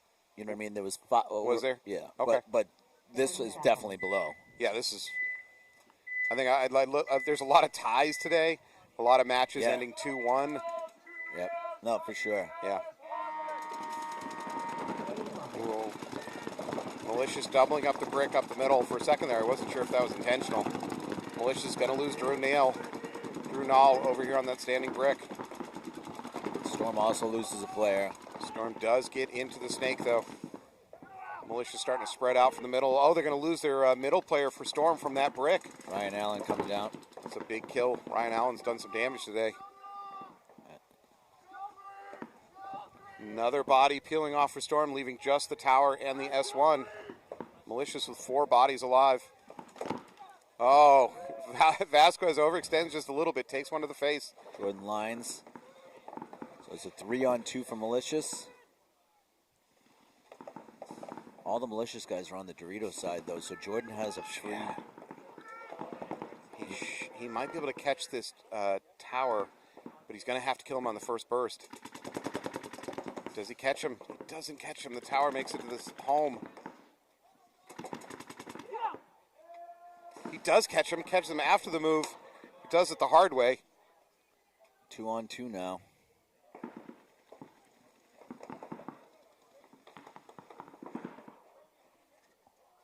Here comes another free one.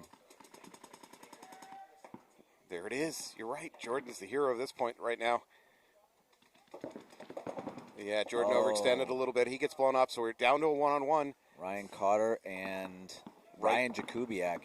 Battle of the Ryans. Ryan on Ryan violence. Never like to see it. So both in the Doritos. Both essentially looking down the line at each other. Malicious drops back, runs into the cross. He did pick that up. That didn't go unnoticed.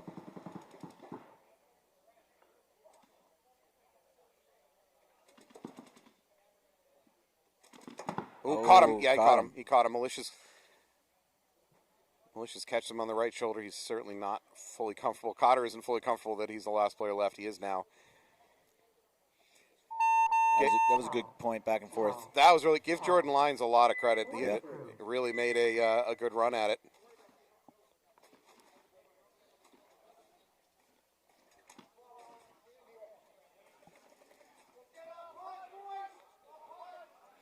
All right, 2 good points to start this match. Semifinal. Sierra played a little slower. That was a normal point between Storm and Malicious. I'm going to take an opportunity again to thank Massive Sack. Massive Sack is working this weekend with On Belay. Thank you. To try to raise money to help kids that are in families that are suffering from cancer, get them out of the house, get them to some fun activities. So if you can, go check out this link. Massive Sack is always doing good work, trying to help kids that are in rough situations with maybe a parent that has cancer. So thank you to On Belay and thank you to Massive Sack. Support the charity if you can. All right, train wreck on your left. They're down by 1 point, 7.5 on the clock.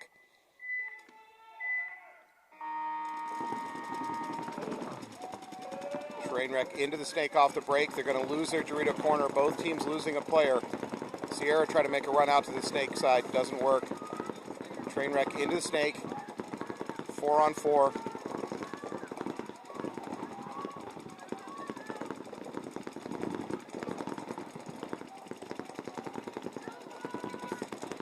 Sierra, no, he tries to take that D1. He gets blown up. There was a gun waiting for him from that tower of train wreck.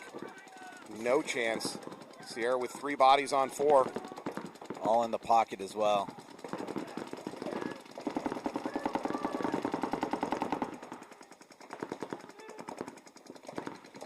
Another one coming off the Sierra. Was he trying to make the snake corner and then just... Yeah. Yeah, okay. So 2 players left alive for Sierra. Brick, tower. Not great defensive positions. Not. I mean, the bunkers themselves are decent to live out of, but unfortunately they're kind of tight to each other.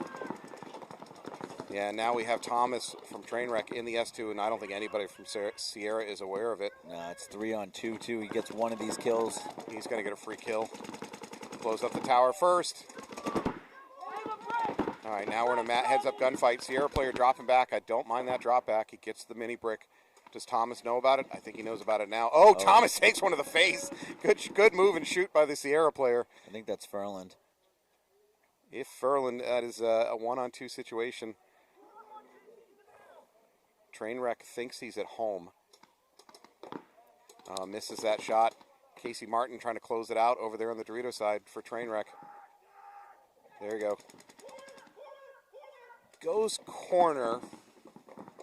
Not horrible. It's not the best bunker to fight out of in a 2-on-1. Well, it's not a good enough bunker to fight out of on a 2-on-1. Greenleaf and Casey Martin are going to close this one out. Bring this game to a 1-1 tie.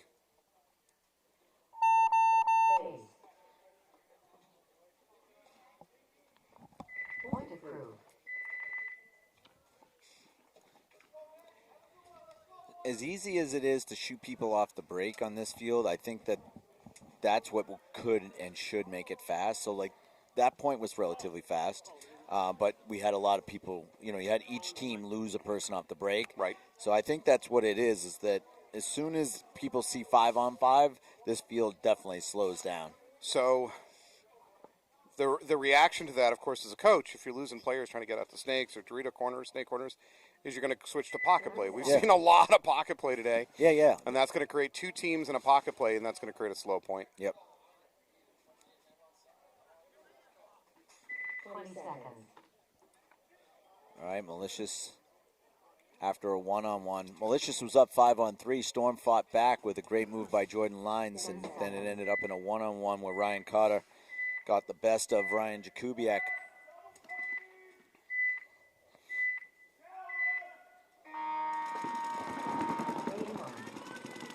All right, Malicious doubles up home, doubles up brick, one to the standing tower.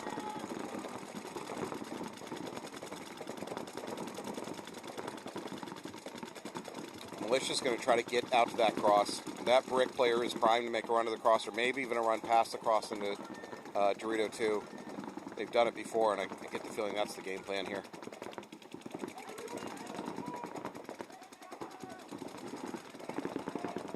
For the Malicious brick player, so one of the two, he's just going to need to wrap, put in his mirror brick, and then he can make that jump. Gets a little bit harder now that the mini tempo is hot for Storm.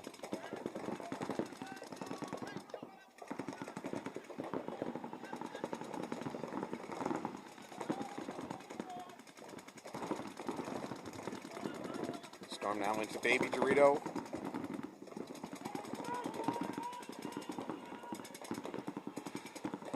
Malicious into D1. They get past the gun waiting for him. There's guns over there for Storm, and somehow he made it past them into the D1. That also allows Malicious home player to bounce out to that tower. A little bit more livable position. Bad death there for Drew. He's not happy about that one. 5-on-4 for Storm.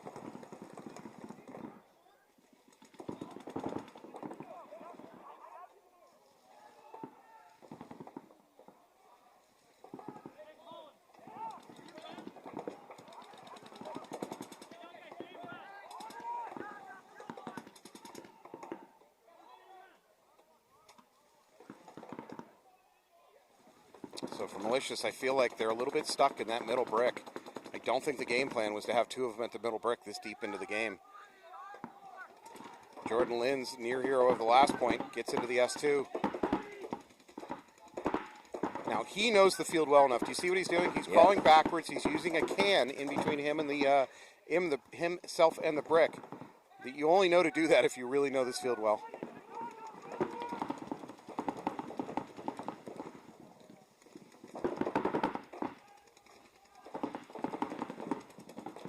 Malicious tower is under a tremendous amount of pressure. It's too much. He's going to take a walk. Leaving for Malicious 2 at the brick, 1 in the D1.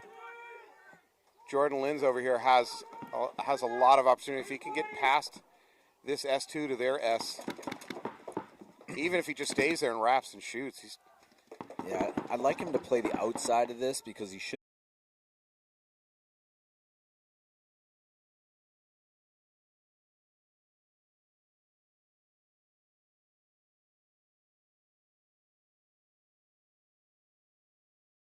Shoot. What he really needs is a malicious Dorito player to try to take a look over here, right into a face full of paint.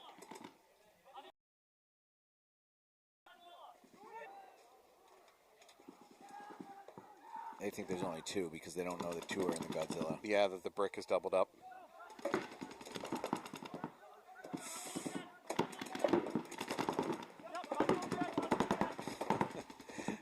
Malicious still doubled up in that brick.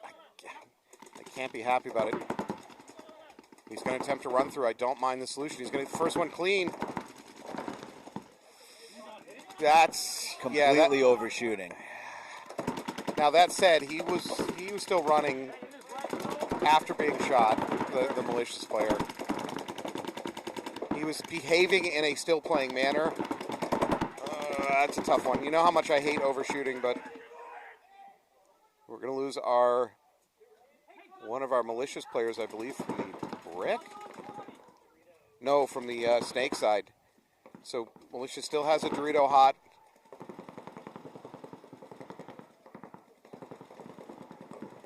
Why they're not? This There it poor is. guy should be toweled. Yeah, he's going to get bunkered instead. Oh, and they're going to blow up their own player? Storm attempts to blow up their own player, going for the buzzer. Did you catch the name of the malicious player that did the run-through? It was Ryan Cotter. Okay. I want to applaud his decision-making. Yeah, it was because with two of them in that brick, they're basically doing the same job, right? They couldn't do much. They couldn't. It wasn't very effective having two of them there. So, and the game is starting to spin out of control. I like the decision-making. Take a gamble. Try to make something happen. I think they're warning Storm now on the overshooting. Oh, bingo? Yeah, it's definitely overshooting. I think you have it. Oh, okay. I think you just won. No. Booth shot. Make sure you see the look on my face. See this? See how happy this face is? It doesn't look that happy. It's pretty happy. Where is overshooting? Oh, my God, it is overshooting. It is the win. Son of a bitch. Good game. Good game. 20 seconds. Too much? Sorry. I take that back. Viewership. Plummets. Whoever said this was a family show. Maybe we should do a gender reveal on the next webcast. Oh, yeah. We could have opaque paintballs that when they have the color of the gender.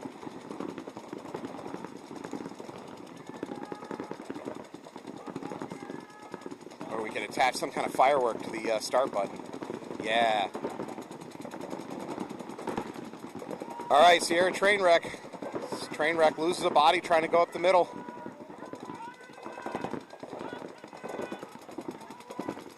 Tied 1-1 with 5 minutes on the clock. Sierra's up one body. Out wide. I think Tommy Greenleaf's trying to get himself back out into the corner. Sierra's up in the D2.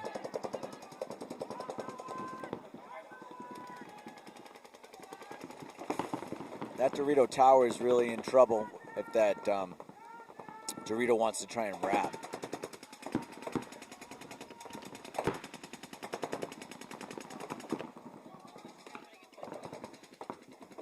So 4 minutes is a lot of time, but I'll just remind the viewers we're in the playoffs, so they will go to overtime if this ends in a 1-1 tie, or a 2-2 tie, or a 3-3 tie. Really, any combination of ties. Trainwreck player in the tower is getting a check. Looks like he's going to be called clean. I'd like to see the Sierra player wrap the outside of that. The Dorito player for Trainwreck really isn't playing down the tape that much and more kind of looking inside and just chilling. You wrap on that, and I don't know if that's Casey Martin or who it is in that tower, but it's very hard to live.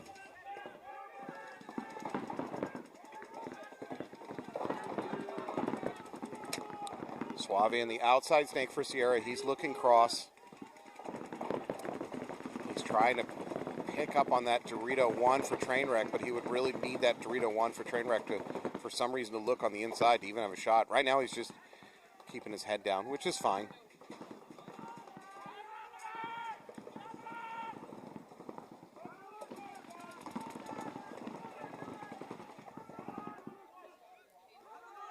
I'd like them to swing with that home player to swing towards the snake side here. Yeah, I agree. I'm trying to come up with a reason why he wouldn't, and I don't see it. So there's a lot of Sierra firepower and being dedicated to this Dorito side. But now they got Suave that into tower the S2. should be a free kill for Suave right now. A whole lot of his back is out. A whole lot of his front's going to be dead right now. This is a free kill if Suave looks. But I think Suave's locked onto that D1, which he would have to extend a little bit further. Somebody got the tower. Yeah. 53 right now for Sierra. Trainwreck is in the Dorito 1. 2:30 on the clock. The Trainwreck coach has to think about the towel. It's now 5-on-3. Game is tied 1-1.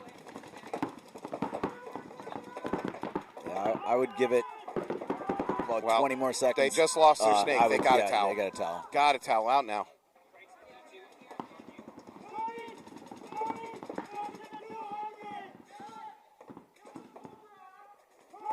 Yeah, this is officially bad. Yeah, I was just thinking the same thing. This is bad time management. There's no, I mean, there's no other way to say it. Trainwreck got a towel out, man. 5-on-2 playoffs. We're under 2 minutes. You're watching your last guy get jacked. Well, not your last guy, but your second to last guy.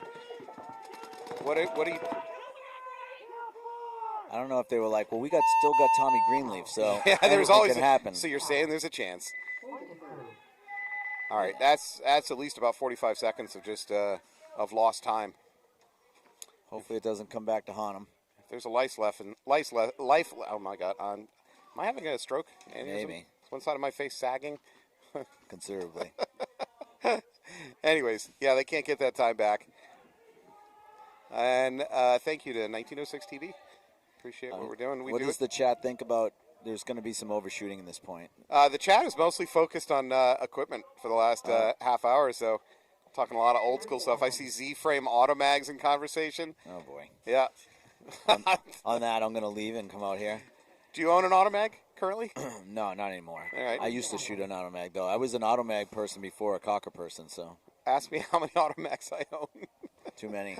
I own at least 3 right now. I might have 4. I've kind of lost track. I have some in the shop still. Like in Ashland, I think I have 2 of them. Yeah, like his display pieces? Yeah. I think I just sold one to someone because they really wanted it. I don't remember who. All right, here we go. Storm on your left, tied up 1-1, about 5 minutes on the clock.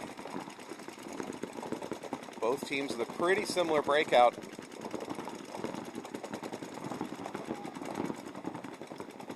Malicious, a little bit of a late move up the middle. I should say delayed, not really late. Ryan Allen back into that wedge. As expected. Probably going to see Drew Nall match him. Drew's having a little bit of survivability issues trying to get out to the outside today. So instead, I think they've reassigned him up the middle. Well, he can do the same job if he gets out to this wedge. Yep.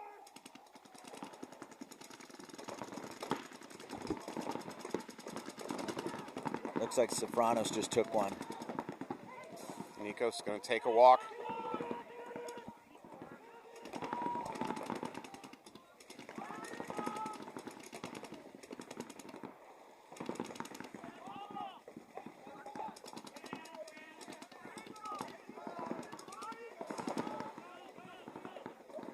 All right, Storm with a 1-body advantage. Game is tied up 1-1. Again, just like we were talking about in the last match, if I'm the coach for either one of these teams, I got to be ready on the buzzer. If I see things starting to unspool, now there's 3.5 minutes, but if I see things starting to unspool for my squad, I got to get to that buzzer quick and towel out. Is it a 45? Yes, I believe Storm with 5 alive, Malicious 4 alive. So there's no. Okay, snake corner, right?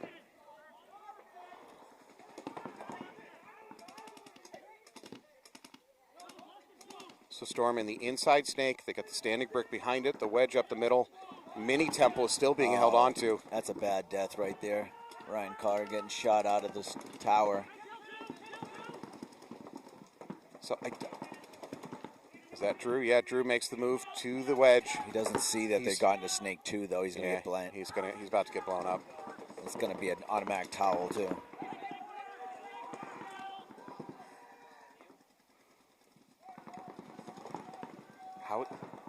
Drew's playing that too big. He's going to lose his teammate in the cross. I would towel. Drew's about to get bunkered. Bunkered clean. His back player cleans that one up, but Drew's still going to walk. That's it. Towel out. That was good point by Storm. Smart toweling by Malicious to try to save time.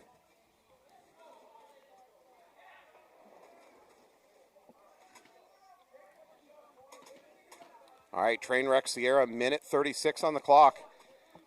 I would say Ryan Allen is player of the day so far? Yeah, so far he's the MVP for Storm. He's up there. For Storm, yes. Trainwreck Sierra. Sierra's up 1, a minute 36. Still plenty of time. 30 seconds.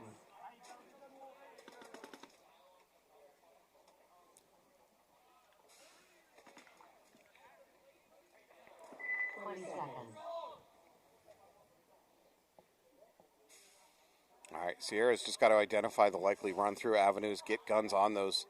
10 seconds. Don't let Trainwreck have any quick strikes. Maybe identify Tommy Greenleaf's position. Trainwreck into the snake clean on the break. Both teams into the inside. Snake clean off the break. Sierra's going to lose a player in the tower. Sierra up the middle. They're going to cross it up from the brick and the cross. Trainwreck starting to take their secondaries into the cross.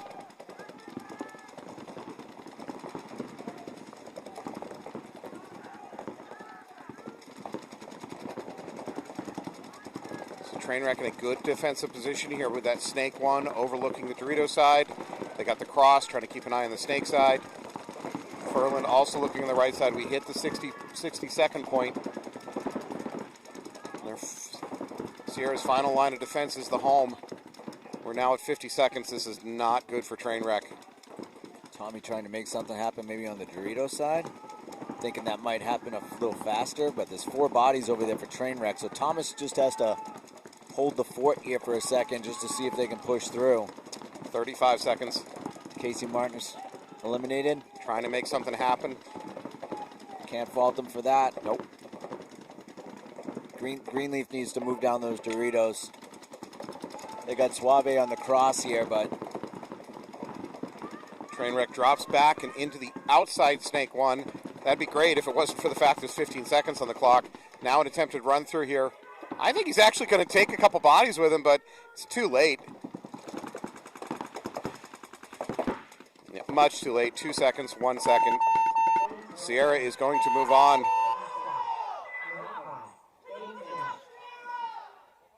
Congratulations, Sierra, for Trainwreck. Again, I don't want to come off as a negative with a positive. Trainwreck looks so much better today than I've seen them in the previous couple tournaments. I don't want to take that the wrong way, but there's a huge improvement for them. Yep. So it's a little bit heartbreaking to lose in the first round of the playoffs, but all right, so we're going to see Malicious down by 1 point against Storm. 2:20 on the clock. That's a lot of time for Malicious to work with. The last few years, we've seen Malicious squads make crazy come from behind with less time, with under a minute, frankly. So I think for Storm, I'm going to still roll out my let's go win game plan, but tell my boys be a little bit slower and more cautious on your second bumps. Don't throw your body away. I mean, based on what we've seen all today, I would go with a direct hold, just a hold play. Make them have to push through you.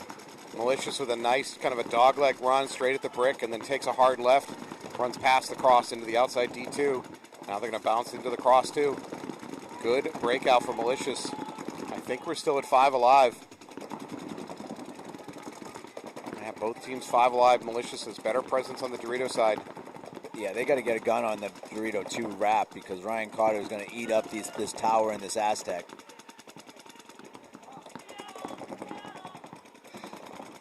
Like Roy might want to try to get into that plus sign just to get out of that thing. We're now at about a minute and a half. Militia's going to go sideways into the snake. I like this game plan. Militia's doing a good job.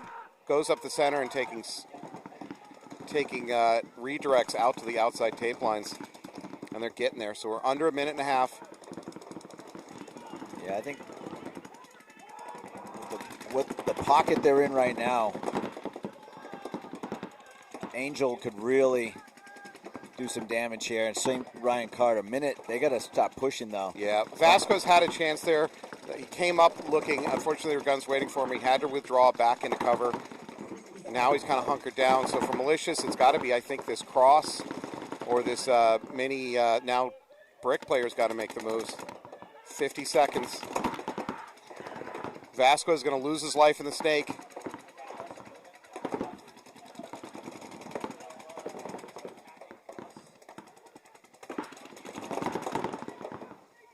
They made it. Malicious has made it to the cross. The other team's cross. 30 seconds. I think we're going to lose our home player for Storm. Pablo's also gone. Bertaki's coming. One player left alive. They got a chance as long as He's wrapping. He's wrapping. He's going to get blown up. 13 seconds. They're going to get it. They're going to get it. We are going to be playing for overtime here.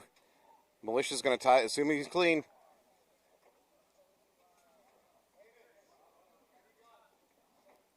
There it is. All right, tied up 2-2. We have 13 seconds on the, we have 8 seconds on the clock. That time will be erased, and we're going to go to an overtime point.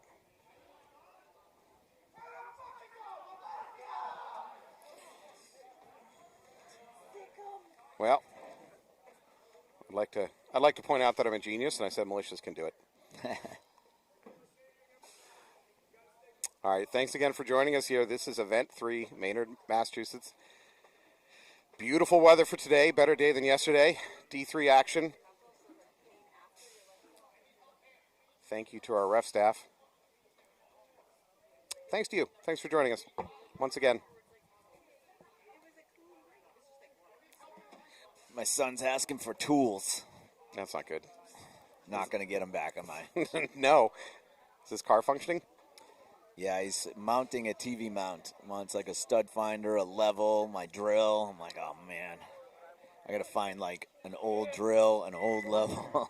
Yeah, but as a dad, it gives you an opportunity to make one of those stud finder jokes that we all love so much. Got it. Please take advantage of that. It was a point, so it's switched, right? Correct, yeah. Switch it. So 2-2, overtime. Some good games today, though. The matches overall were pretty good. Yeah, I don't think the low scores were the result of incompetence. I just think it's conservative gameplay on a map on a layout that maybe doesn't favor easy breakouts. But yeah, the breakouts were definitely tough. I expected more people, to be honest, to get killed off the break. But to your point, they just quickly evolved into more pocket and more. When they did take big bites, they were taking them up the middle and then veering off left and right. So it was good. I'm happy to see Sierra move on. They were playing really well today, so good for them. Like you said, Trainwreck's been playing well. A serious improvement over their big improvement first tournament. And not just the Greenleaf effect. They had Tommy the first time, so okay, fair enough. So they just look better than they have the first. This is event 3, right? Yeah. Am I correct? Yes. So they've looked better than the first 2 events. All right, so we're going to have Malicious come out on the right-hand side. Storm on the left. Can Storm keep the streak going? Yeah, I mean, sooner or later, you got to think they're gonna stumble at some point. But they've had 6 first place in a row. Is that right? Yes. It's crazy.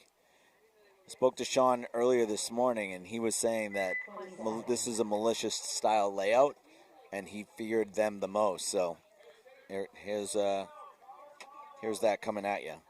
Malicious, I think, traditionally has some of the better versatility in game plans. I feel like they can kind of attack, defend. They can kind of adjust to situations. They just seem to be a really well-coached team. Ryan Cotter being shot off the break.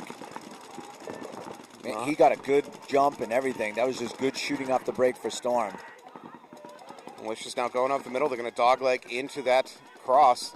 That's Pablo. I wonder if Pablo is going to try and get over into the D2 out of that X. He's going to have to get past the mini temple. The mini temple's the one looking that way. Roy Brower is the one in that middle, mini Aztec on that side. He switches now to the inside. He does have the tower behind him looking the same way. Ryan Allen has this little gateway of space. Once you have them trapped in the center like that, Drew Nall is looking to see if he got hit. We got a ref coming out to check him, and Drew is hit. So it's a 5-on-3 for Storm, looking real good right now as they have them iced out the middle. So no snake side presence at all for Malicious now. Yeah, Jordan Lyons is looking to probably push over here. And nobody, well, we do have the tower looking this way. But I'm not sure the tower can see Lyons' current position.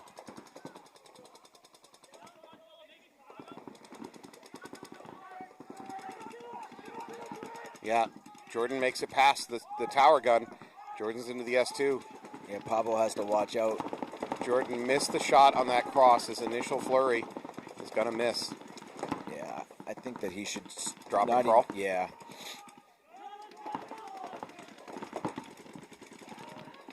Because if he can turn those guns around, Jakubiak is going to get so far up on that Dorito side. Because the brick can't stop you. It has one good gap, but it doesn't have all the gaps.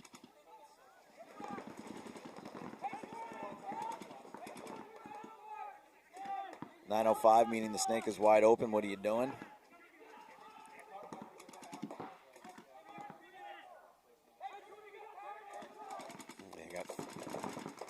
Good communication by Storm. Not only locations of player, they're doing a good job communicating what's not on the field and watching the clock.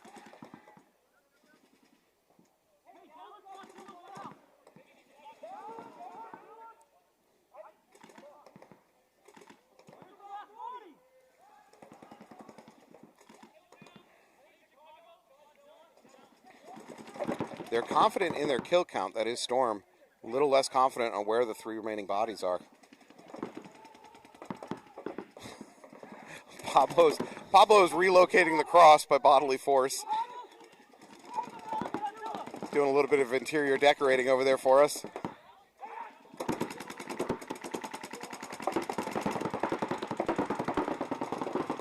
Yeah, I agree with you for Lyons. If he's under this much pressure over the top, just drop and crawl, reposition. He's not going to be able to, he's going to have to really be at a disadvantage to come out and fight in a gunfight right now, so why not? Oh, this is a run through.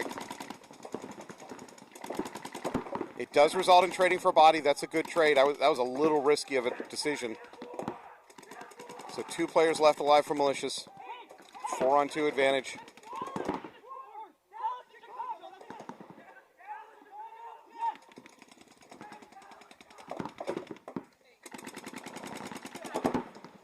Tower is going to take a walk, leaving the last Malicious player in the cross. Now he's got a hit on his left elbow. That's going to be it. I appreciate the refs telling the players let him out, trying to prevent any accidental overshooting. Storms check each other real quick.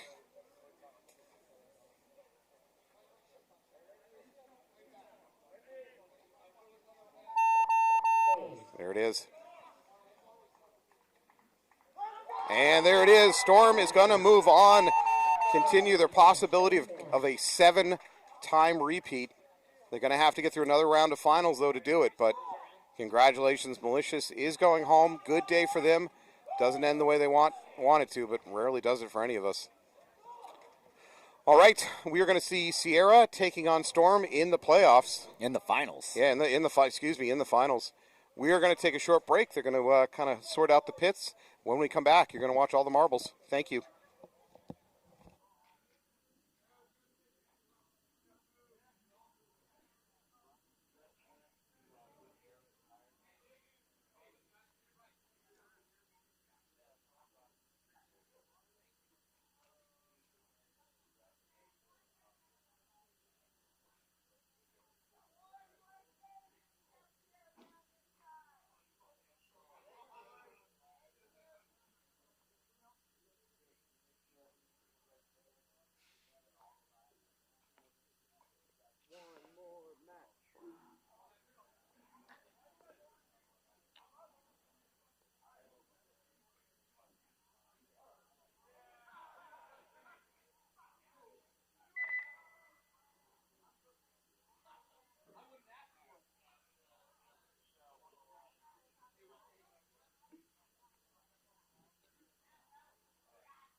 5 minutes.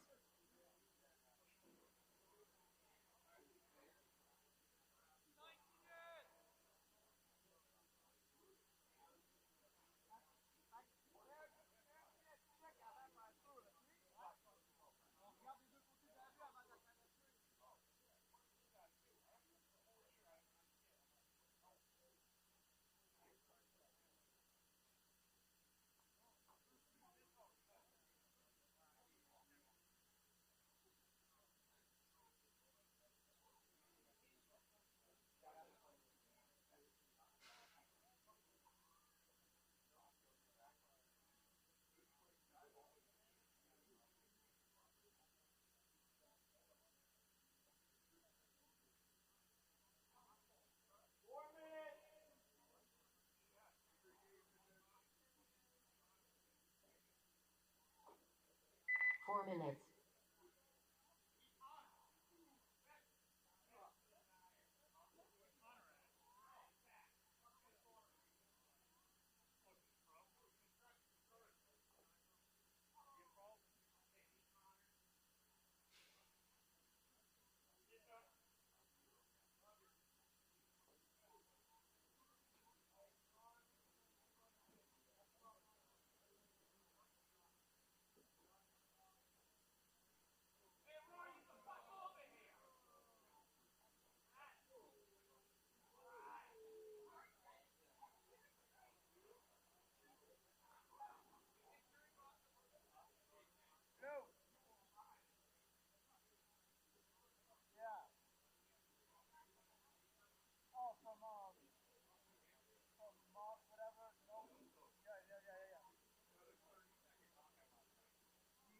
3 minutes.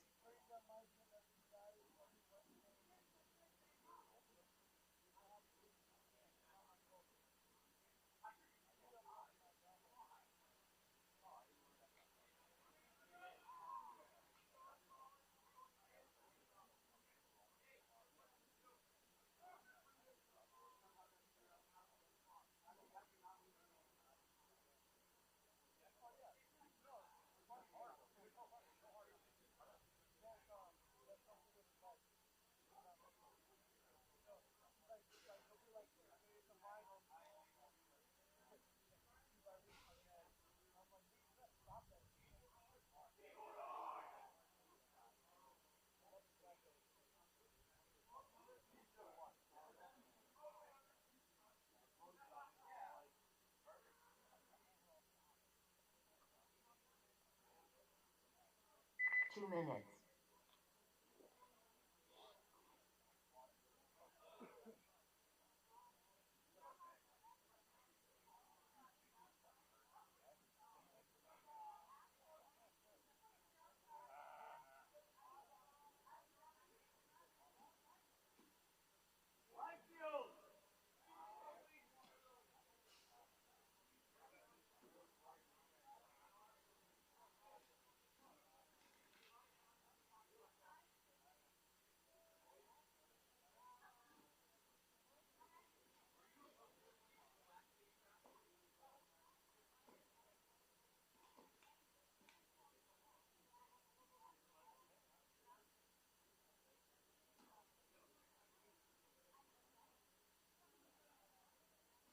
Where's Brian at?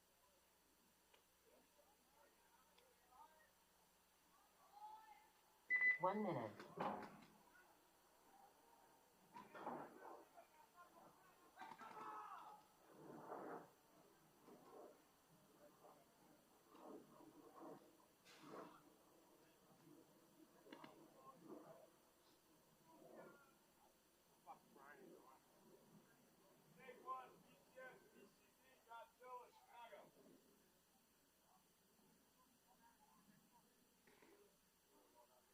30 seconds.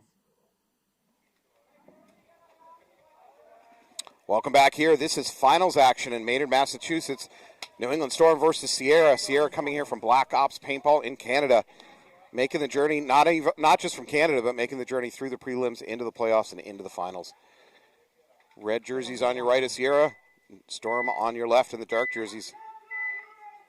Storm has a run of 6 first place in NEXL, which is historic.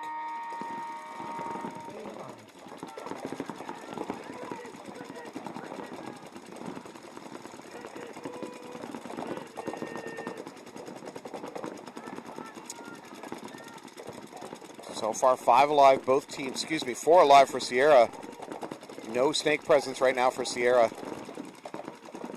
Storm has a better opportunity to get into the snake. He just has to get past that home gun that's looking his way. Nope. No, it there. Doesn't happen. So Sierra, good shooting, manages to bring it back to a 4-on-4. So this setup for Storm, where they're in the mini temple and the baby Dorito over there on the Dorito side, it's not great. I hope they're just using it as a staging to get out to the Dorito side. Now, Roy's been playing that Aztec a lot. Oy.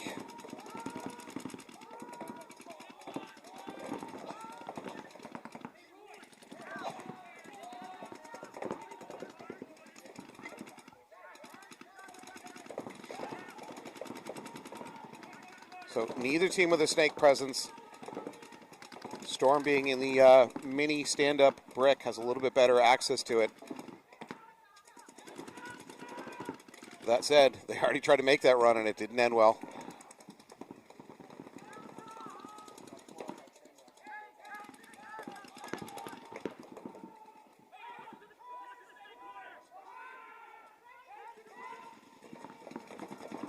All right, Sierra makes it out to the snake corner.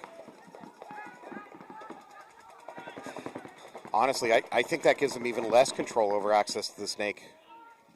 Snake corner really can't shoot over the top, and now they've moved out to the Dorito corner.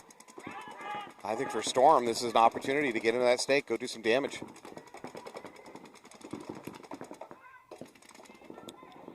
Furlan in the middle for Sierra, going freewheeling a little bit, looking for kills.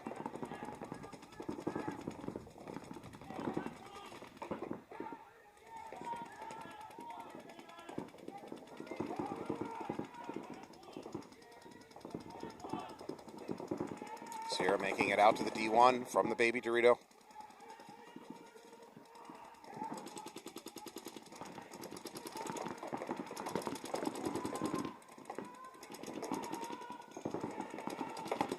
So this Sierra player in the snake corner has got to stay alive. Oh, as I say that, they're going to lose Furlan in the middle, get shot on the top of his hopper. So down to 3 bodies for Sierra, 4-on-3 advantage. Storm makes it out to their snake corner.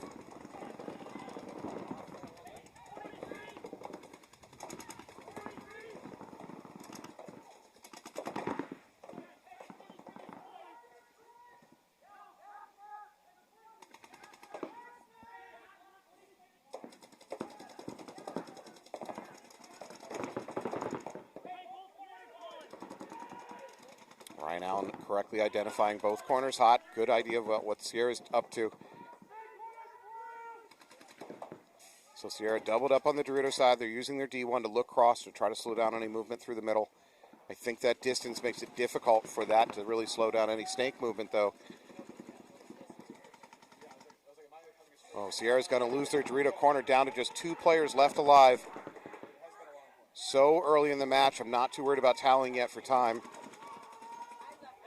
But this is a tough situation, 4-on-2 disadvantage for Sierra.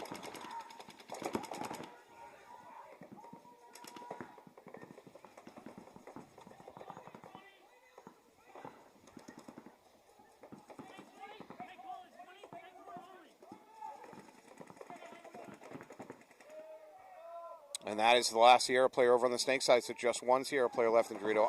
I would towel out now. Yeah. This is a 4-on-1. You're not going to win that. All you're going to lose is more time. There's the towel. So Storm is going to pick up the first point in these finals. Statistically in the driver's seat. Yeah. I think we talked about this before. Adam Rand did a bunch of statistical analysis, found that whatever team wins the first point has like an 86% chance to win the whole match. Something of that nature. That could just be an indication of the better team generally wins the first point, or it could just put psychological pressure on the team that's down a point. Either way, Storm defending their run of 6 first-place finishes in a row. For the refs, they can see the light at the end of the tunnel. They just want it over with. They don't care who wins. We are ahead of schedule. We are glad for that. So soon, very soon, if you're watching this, you're going to have to go back to dealing with your family, leaving your man cave. 1 minute.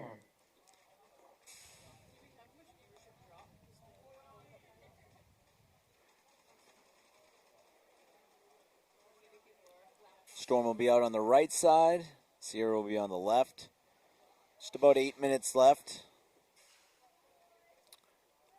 So I did see Storm has a plan if they do go down. And if Sierra gets up by more than 1 or 2 points, they're just going to go ahead and call ice, have them all removed from the country. Yeah. Yep, that's their plan. I don't think they need visas to be here. No. The Canadian. No, we're at... Do you remember the I Hate Canada sale? No. So this goes back to Skyball, which for those of you at home who are not ancient, Skyball was an event that was held in Montreal, right? Montreal? Toronto. Oh, Toronto. For I think 3 years in a row. It was held inside the Toronto Sky Dome, where the Blue Jays normally play. Anyways, Shock Tech, or Bad Boys Toys, Rennick Miller, they went to cross the border, got stopped at the border. They did have an invoice for all the equipment they were bringing to put in their trade shows, table up there. But they also had team equipment in the same trailer. And the border security said, "This, you didn't declare this on your your customs that you're going to be tax liable on." Rennick Miller or whoever did not argue very well. End up getting I think it was a 5-year ban from entering Canada. So for years, Shock Tech / Bad Boys Toys held a I Hate Canada every sale every spring. 20 seconds. Yeah. Did not handle themselves well. Paperwork Yeah, is important. they don't mess around at the borders. I don't blame them. All right, here we go. Sierra looking to win a point here. Get this back to tied up. They got 8 minutes on the clock. Let's go.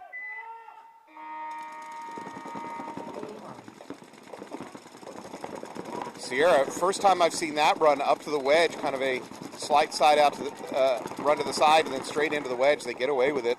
Sierra loses a player right away. Yeah, all right. With good comes some bad.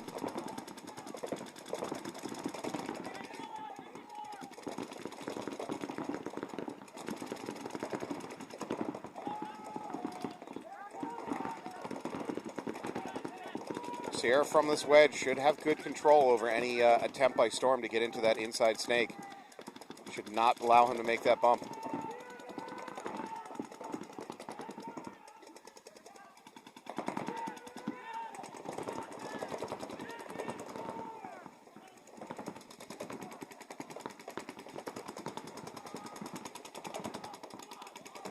All right, Sierra makes it into the D1. He's going to get a quick check. No, and he's going to die for that effort.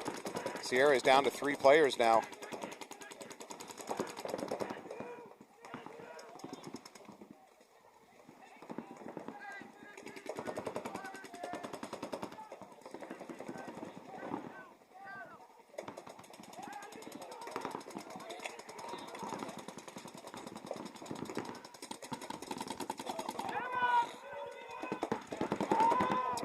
All right, Sierra gets the kill on that standing brick in the back line of Storm.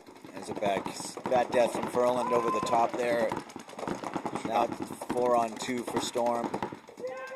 Oh, they're going to lose that middle wedge. They're going to have to concede this one too. Yeah, this is LaPointe trying to make it all happen in a 1-on-4.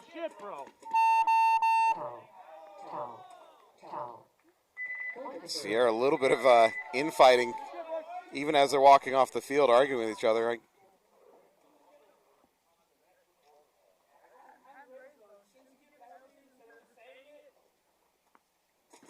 Are we arguing for overshooting? I'm not sure what's going on out there.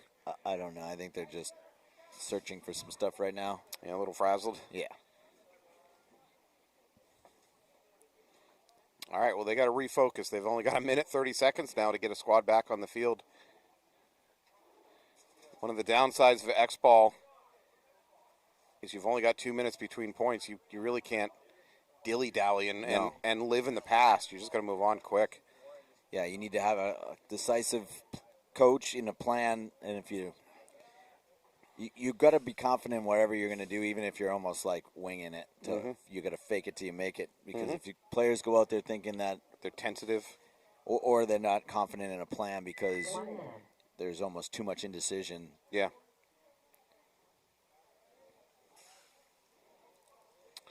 All right, well, 6 minutes on the clock. There's still plenty of time. I think excuse me if I drag this phrase out too many times today, but would you call this a must-win? Oh, yeah, 100%. Yeah, if they go down 3-0, the game will probably, let's say it's a 2-minute game, 3-minute game. It'll just slow, like Storm will just go into full-on time consumption mode. They might even do that now at 2-0. Yeah, a little early, but I could see that. Because even if they lose this point, if they could carve, I mean, they'd have to carve 5 minutes out of the clock to Stormwood. Yeah. Because they'd only be up by 1 point at that junction. Lost. Yeah. No, I think it's more that they're playing relatively conservative anyway. Sure. They haven't gone past the baby. They're taking that Dorito Aztec. I think that they need to shoot some guns right up the gut here. Sierra's a little more likely to try some crazy stuff. As we say that, Ryan Allen does take the wedge off the break. First Sierra player leaving, he tried to make it out to that Dorito corner. Yeah, Ryan Allen with that hand gesture, I think, is telling them to lay off and almost wants them to try and go for it. Right. But Storm's in a really good spread right now. Storm is into the inside snake. Wedge in the middle. Home, of course. Mini temple. Tower. Home is going to bail out. He's going to head over to the standing brick. Sierra's going to lose another player over on the Dorito side. They attempt to get into the snake. Body language says that he probably didn't know. Did he make it? I don't know. He just ripped all the stakes out of that snake beam. Worse than the stakes. He ripped all the straps. All the bungees right off? Yeah. Technically, at the captain's meeting, I know this is the final, so they shouldn't call it, but he should have been eliminated. Yeah. All of his weight went on the bunker. Maybe that's why he was kind of sitting there waiting to see whether he got pulled or not. Yeah. But yeah, I'm with you. Just let him play. Yeah, not in the finals. You can't pull that. Malarkey? Well, no, it's just the refs letting them play, wanting them to play. Yeah.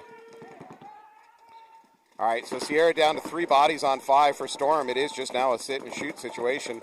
If they're paying attention to the clock in the game situation, just try to make Sierra pay for any movements. We have Travis Durning over there with Jakubiak, Ryan Allen, Jordan Lyons, and I think Collins in the corner. Should you say this is a quiet day for Gruska?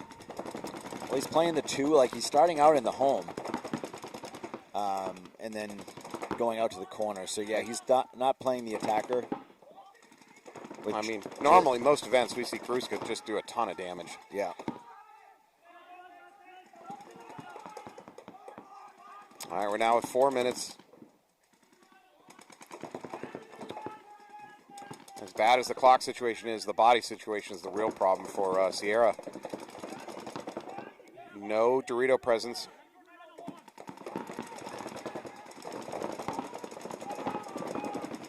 I mean, Storm can either just sit behind their guns and try to grind this one out, but if they're going to attack, it should be up the Dorito side. The only Sierra gun looking at the Dorito side is from the snake. That's a long enough gap. I still think you can make your bumps. Yeah, if you're Storm, you don't risk any bodies here. You almost give them all the 50s and just make sure that they're not going to come over and start really getting any free kills. So as long as you can hold them from spots of where they're going to get any free kills, then time's just coming off the clock. And it is coming off the clock. We're approaching 3 minutes now. We'll Storm up 2, even if we're Sierra were to win this right now. Sierra player got shot yet in the shoulder there. Boy, this is a damned if you do, damned if you don't for the Sierra coach. Toweling out. Toweling out, you're going to put yourself down 3-0 with 3 minutes on the clock. Don't towel out, and you're very likely to put yourself down 3-0 with no time on the clock.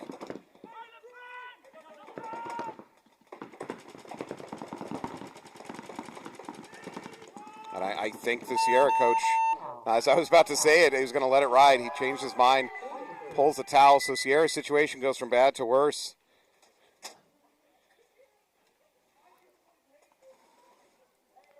All right, they are going to be down by 3 points. 2 minutes 40 on the clock. I mean, I think you have to do a suicide charge style, kamikaze breakout plan. I don't think you can put together 3 regular game plans. Oh, no, yeah. Right? So if you're going to do that, you might as well do it right now. Don't wait for the minute mark to do crazy stuff. Do it now. I have a theory about paintball, about that kind of bonsai charge down the field.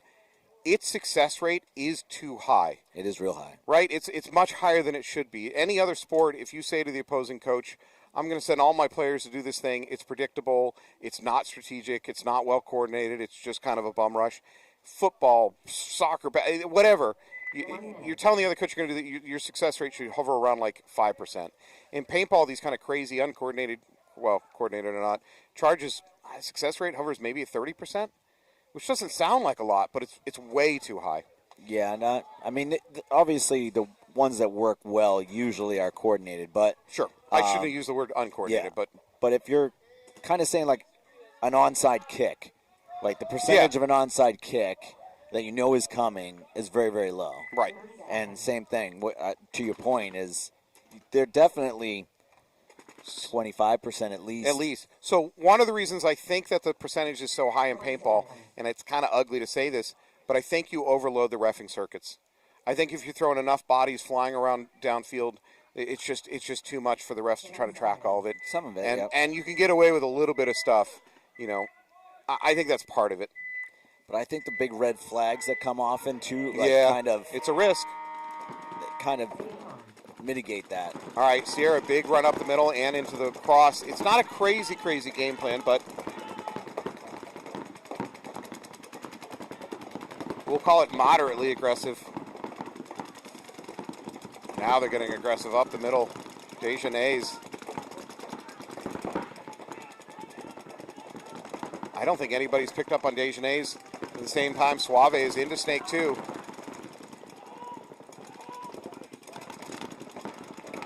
Suave goes around his right side. I think he can bunker out that clean. Oh, that should be a free kill. Dejanay's hit on his hopper. He is hit on his hopper.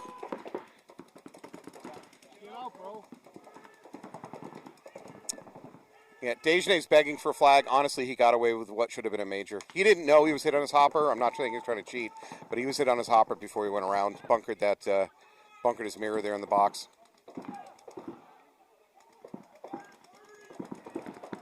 I mean, he's going to be upset with his teammates that are not moving off his moves. Right, so.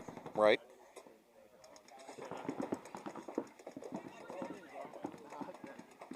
I mean, if those guys had come the same time that he went through, they would have won this point for sure. You mean overloaded the reffing circuits? No, it's just more I know, about I'm kidding. I'm kidding. Yeah, I agree with you. If they'd use that momentum, that chaos to go do a thing. So not just overloading the ref circuits, but overloading the defenses. Yeah, now we're just on a slow grind. We're down to 1 minute. Sierra's down by 3 points. This match is lost. Storm, barring an incredible string of major penalties, Storm is going to be a 7-time repeating champion here in the NEXL.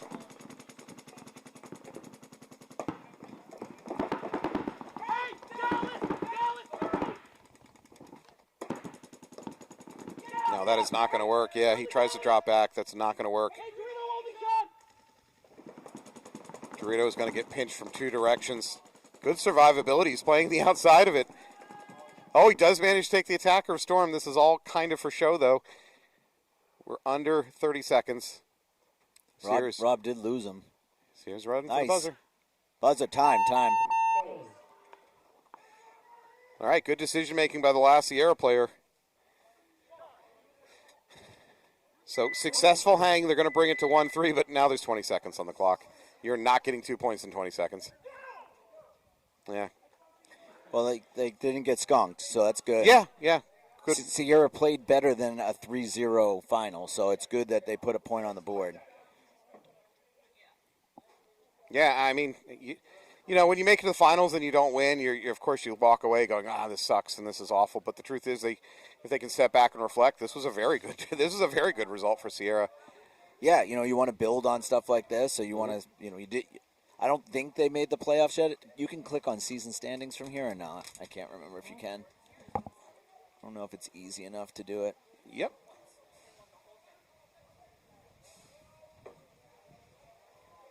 So Sierra has a fifth-place finish and a fifth-place finish. right. So they didn't even make the playoffs before Yeah. today, and now they're in the finals. So this is a really good showing for them.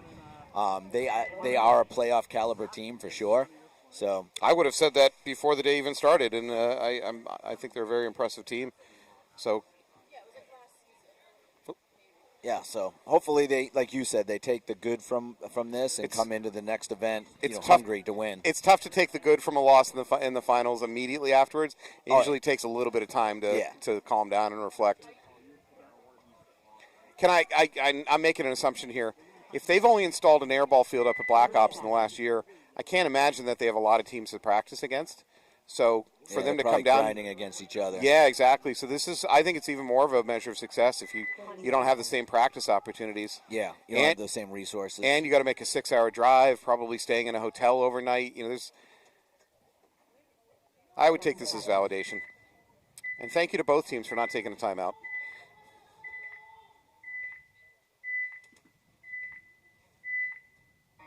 Here we go. Storm doubled up at home, one up the middle, out to the mini baby Dorito. Sierra losing a couple players, trying to go through the middle. Oh, there's a minor on Storm. Storm's going to get a minor.